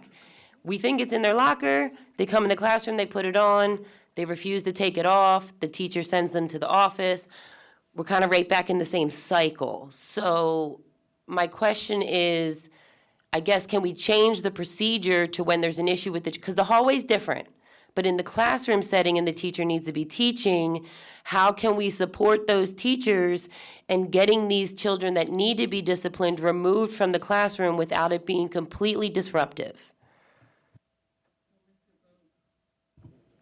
Mr. Vogt, are you all getting office referrals at this time? Or are people just constantly? I could ask Mr. Roy to step forward, because I think he has about 190 referrals to get to, and that's all our administrators. Is that on hoodies or that on That's other stuff? everything. That's everything. The administration, it's all hands on deck right now. They'll chip away at the referrals, they'll do, like, and I think one of the gentlemen spoke tonight, it takes time to process a child and provide them with a consequence. And in that time, if we see 5 or 6 kids, that administrator will in turn get 10 new referrals coming in. I also would share that the discipline, the progressive discipline, if it's just going to stay at a detention, we're not going to be successful. So I just share that with the board because of what the solicitor shared, if there's an option to change or up the discipline, because that detention is not, students don't respond well to the detentions. I make a motion that we discuss increasing the disciplinary policy.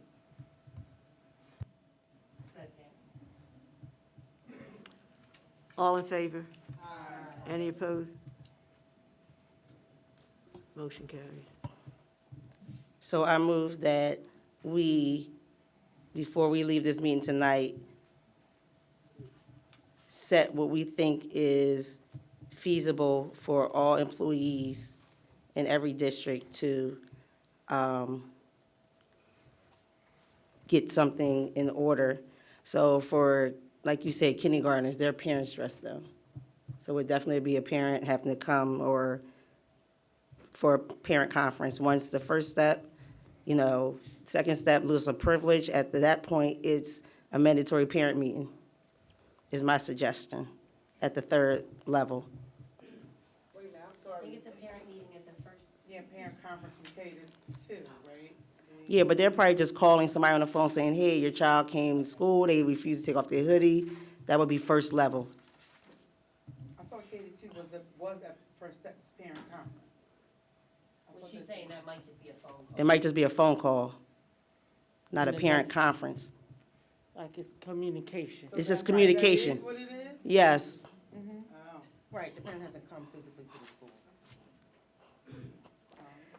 The second time is the loss of a privilege, and we know when kindergartners lose a privilege, then parents are upset, they're upset. Third level is a mandatory parent conference, is my suggestion for K. K1 and 2. 3 and 4, so the first level. Ms. Monroe.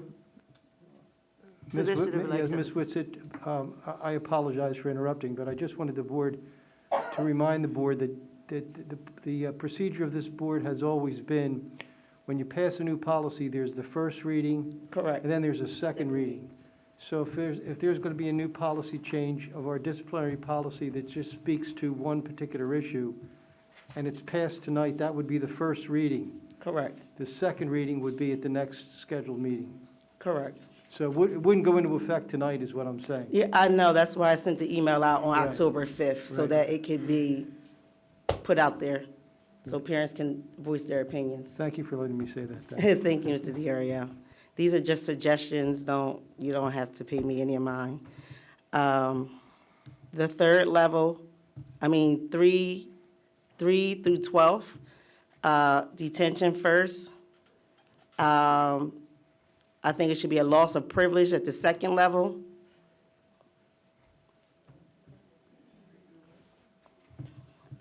And when we say loss 3 of through privilege, 12. can we include, like, no trips? No trips, yeah, Right. loss of privilege. Okay, specifically.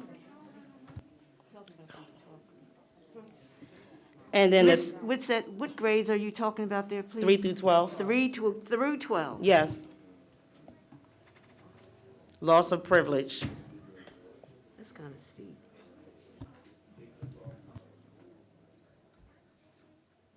And the third one should be a mandatory parent conference.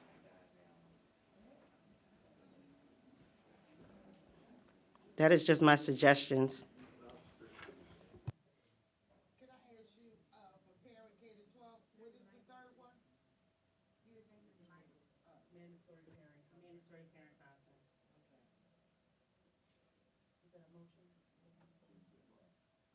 No, I only give suggestions. I'm just so tired. I give suggestions. That's my suggestion to the board members. I make a motion that we implement Cherie's suggestion regarding, Ms. Monroe's suggestion regarding disciplinary policy.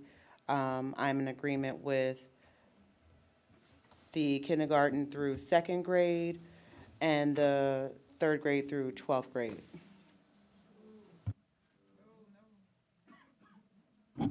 I second. All in favor? Aye. Any opposed? Motion carried. So this is the first reading of this policy that has been placed this evening.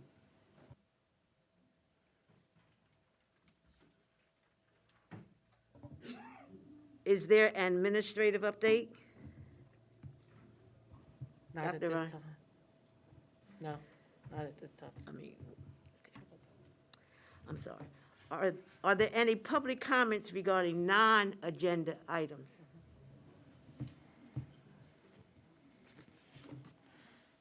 Donna Hunter?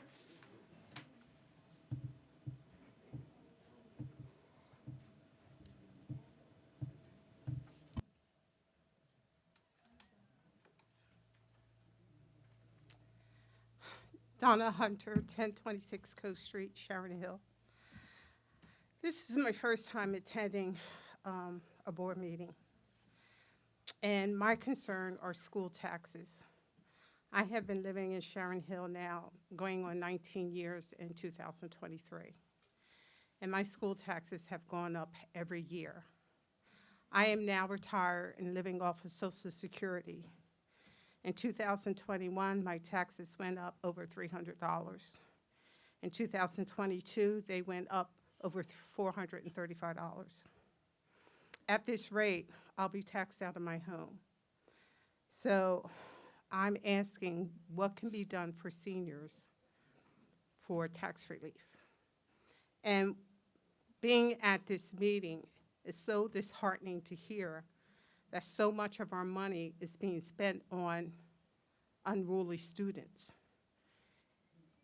And the fact that as much as we're spending in school taxes, our rating is so low in Southeast Delco. So what is this board member going to do about, number one, the rating? And I listened to one parent talk about what his child is being taught in school. So to think that I'm paying so much, I lived in Havertown, and I'm paying more taxes in Sharon Hill than I was paying in Havertown, which is a much wealthier community. So what are you guys going to do about the rate that you're increasing our school taxes? Thank you.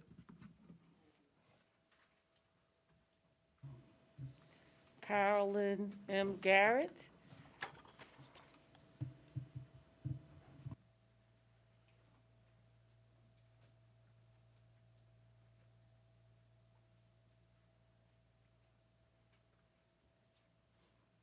Good evening. My name is Carolyn Garrett, 114 Reese Street, Sharon Hill, PA. I wrote my statement down. This is my first time attending a school board meeting. It has been very disturbing, to say the least. After reviewing this agenda, I have seen many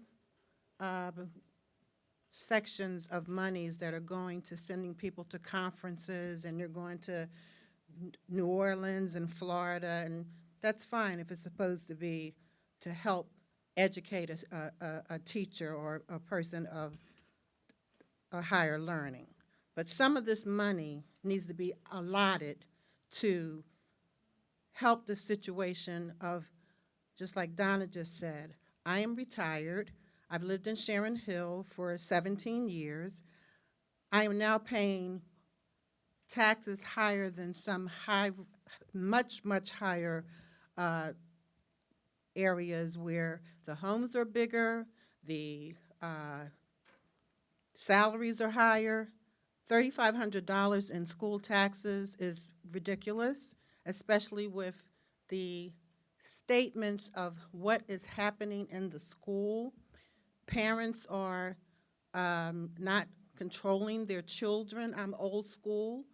I would not be having a child acting in the schools the way these children are acting with no consequence. So parents are scared of their children? Okay.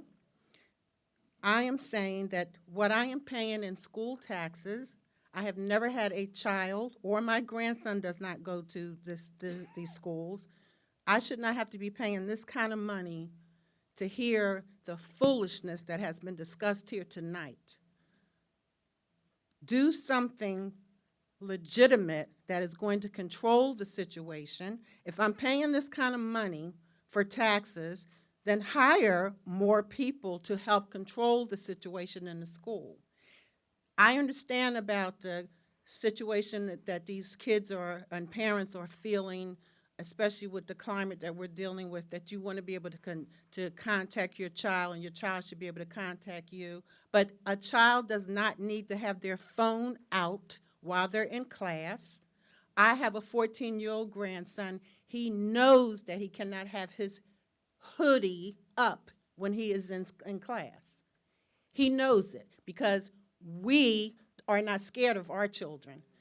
He has a consequence. If we get a call that he has been misbehaving in school, his phone doesn't go to school with him. And we will go and get him and bring him back. So the consequences need to be strict. They need to be enforced. I understand about parents wanting to be able to contact their children. I'm not making light of that. But this is ridiculous. Children are running to school, and it has run into the ground. These kids can't even sign their names. They took cursive out of the school. I don't get the logic to that. Why? Is it so that you can set them up to end up in the prison system? If you can't write your name on a document, okay. Something has to be done that is serious. Something has to be done, deal with the consequences. Hire enough people. You got $3,500 of my money, and I don't have a child nor chick in the school system.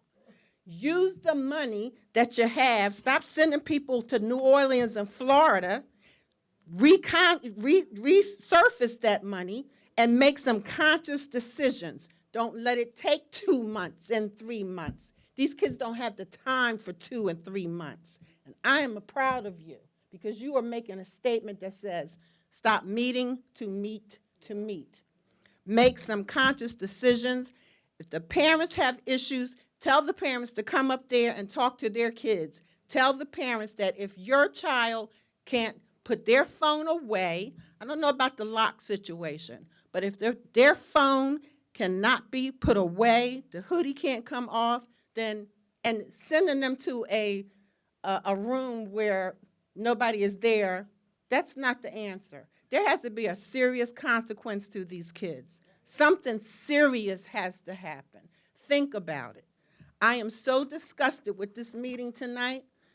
I am saying I am a senior citizen, $3,500. My taxes have gone up each and every year for what? To sit here and hear this foolishness? Please find a way to not continue to tax people like me out of my home while the kids are not learning and they're running rampant. That's my statement.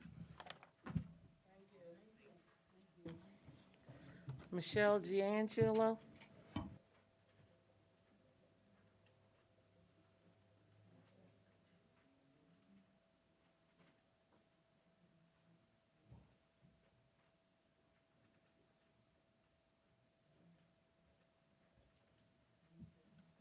Hi, Michelle Giangilio, teacher in the district.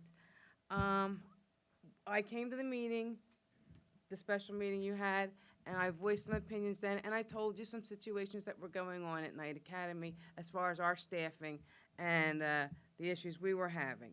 And like Ms. Monroe has said, nothing's changed, and that's what I'm looking for. So this is what I know. We had a teacher hired for 7th and 8th grade teaching position at the beginning of the year, okay? And she has not stepped foot in the building yet. We created a temporary solution, all right, that was supposed to be short-term, with having the 7th and 8th grade combined with the high schoolers.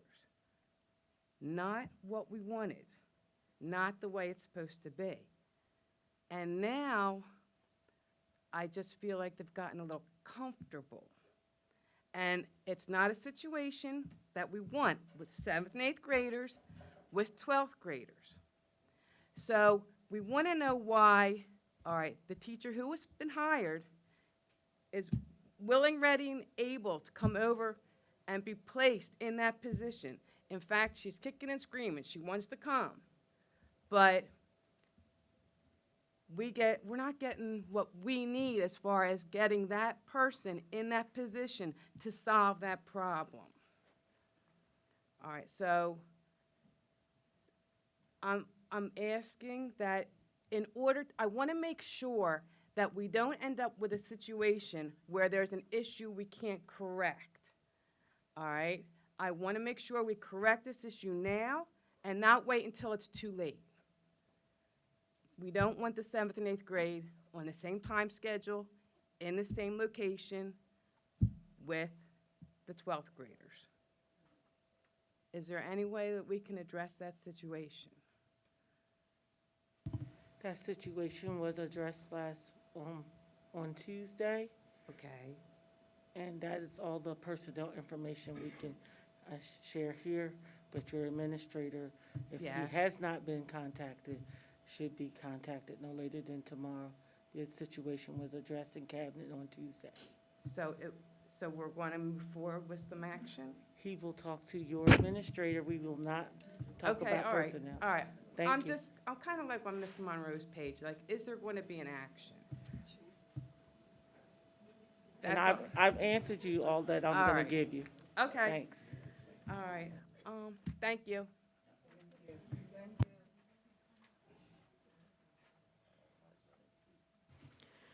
And I would just like to thank everyone who came up to the podium this evening and voiced their opinion, as well as the school board members. At this time, I'm going to make the announcements. Excuse me, Madam President. I have a suggestion for the board. I would like the board to agree tonight to send out a survey to all of the employees just to see how they're feeling in this climate that they're working in every single day. A 4-question survey, very basic, to ask them how they're feeling and what we can do to make it better. A few suggestions in a Google Doc.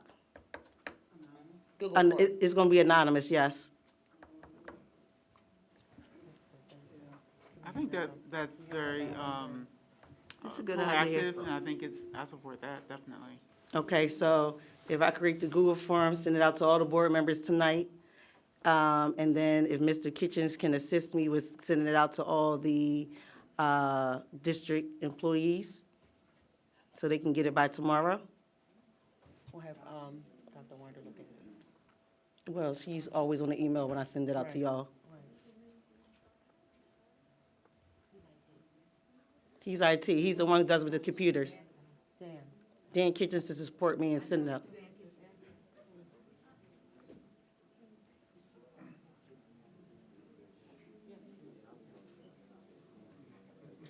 Yeah, we need suggestions.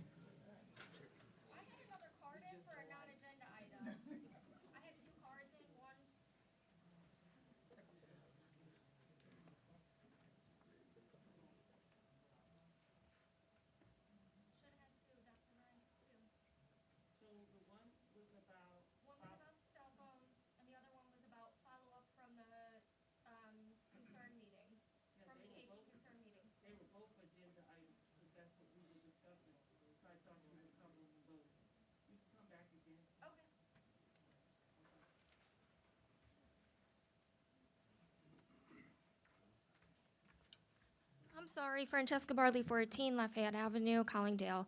I wasn't aware what was an agenda item and what wasn't. Everything got so convoluted. So my question is, where is the follow-up from the things that Mr. Vogt asked for 3 weeks ago or whatever when we had? Are the cameras working? Can somebody answer that question? Are all of the cameras working that he said were down? Oh, well, somebody asked Mr. Vogt, what can we do to do better? I'm sorry. I believe it was you. What can he do to, and he had mentioned that cameras were down. And I would like to know if cameras are back up and working. Once again, that's safety. Mr. Rosnoff, are you in? Can I ask a question first? Can I ask the question before he answers yours? Okay, so my question is, sir, I would like to apologize to you for last Thursday. You just came here. The board was already notified by 2 people before you that the cameras weren't working when we had meetings and committee meetings. So some of the new board members might not have known that, and so I would like to apologize to you. Ms. Monroe would like to apologize to you for that. Question I have, and you can just come to the mic, because I don't know if you can answer it or not, or if administration can. Will the old software merge with the new cameras? That's Mr. So Kitchen. I can answer her question Okay. first. Not all cameras are up, there's only 15 cameras that are down, but those cameras are going to be replaced. Okay, Okay, so that's already in the process. I spent 3/4 of my day today over at the high school reviewing the system, the cameras, and the doors. So there's only 15 cameras that are not working. They are in the process of being replaced. I don't have a timeline for that, but the tech that was out today is addressing that. So the other part of that is that they tried to get those cameras that are not compatible up to speed with new firmware, and that it was not compatible. And Dan can correct me if that's incorrect. So, because that software and firmware does not work with those 15 cameras that right, are that's the down. old, that's the old cameras, correct? So, okay, So those cameras are being replaced. okay, And thank that's you. only 15 of them that are down. So that answers my question with the old, Right. when I say materials, I'm meaning cameras, would they connect to the new system? Okay, so then, so the new system we have and the cameras that we have in place now, they currently do work. They are cohesive together, they're talking to each other, Other than those 15. other than the 15, the old ones? Correct. Right, okay. That was my question. Thank you. That answer your question? Okay, go ahead. I know the other thing that Mr. Vogt had asked for were either more administration or deans of discipline. Now, here we go, and we're going back to the issue, and I totally agree with the disrespect and the staff cannot take anymore, but I am looking at the administrator's face as you're sitting here telling them you're gonna create more work for them by banning cell phones and hoodies and all of that. And Trust me, we don't have, these kids in this building are violent. We need to get the violence under control, and you're gonna sit up here and talk about crew necks and hoodies? That's the least of our worries in that building. So, my question is, have we followed up with possibly discussing more administration or more deans of discipline in order to be able to discipline these kids? I'm sure if you ask an administrator, they have probably over 600, 700 referrals that they have to put in the computer. And if they have to put in a discipline, and I can tell you right now, I'm a good parent. I'm up for every single thing that the school calls me for. If my kid misses a homework assignment, I'm there. But if you tell me my kid's wearing a hoodie, I mean, come on, you can't even get the parents in the school for the kids that are fighting, and you think you're gonna get them in the school for a hoodie discipline? That's all I wanna say is, get more bodies in the building, and I would like to know follow-up for where we are with helping our disciplinarians, getting more discipline in the building, because we can't control the hoodies. We need to get the kids out of the hallways. Let's start there. Let's not worry about what they're wearing. Let's get them out of the hallways. And we do that by more bodies. We do that with more disciplinarians. We do that with deans of discipline. If you look across the district, across the county, they have deans of discipline. Radnor does not ban cell phones. Springfield does not ban cell phones. They don't have those issues. Get it under control with the discipline. It's not picking a hoodie. I'm sorry, it's small beans. I just want follow-up with the discipline. These administrators are drowning. They're drowning. Thank you.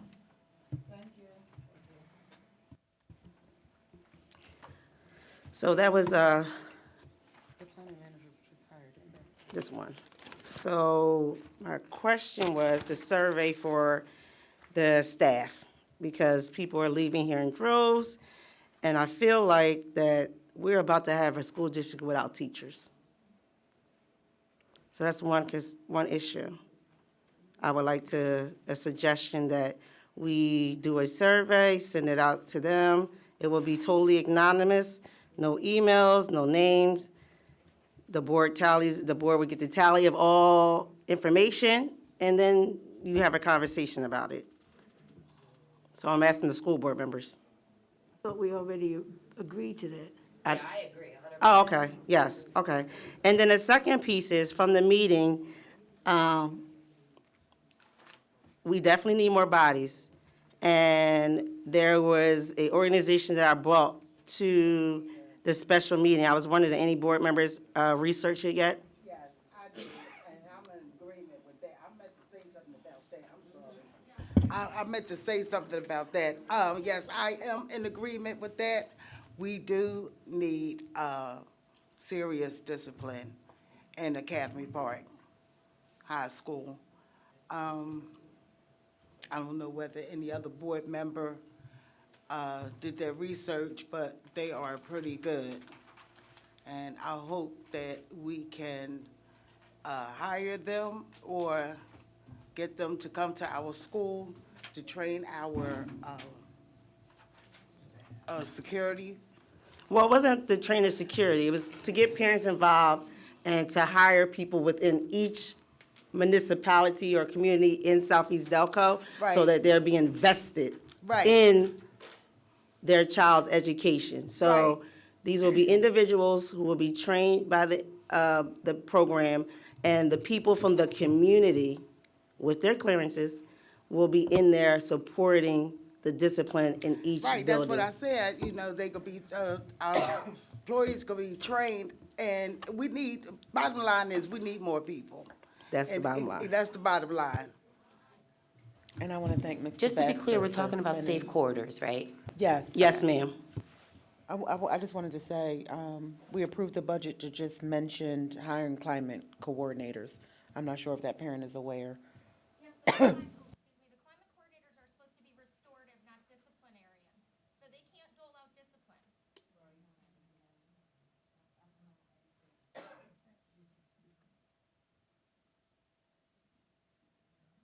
So did any other board members research the organization. They gave everybody a pamphlet that night.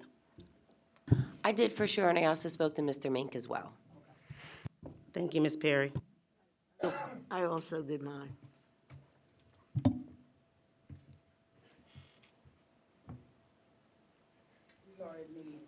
Okay, so that's all I had to say, Madam President. Thank you.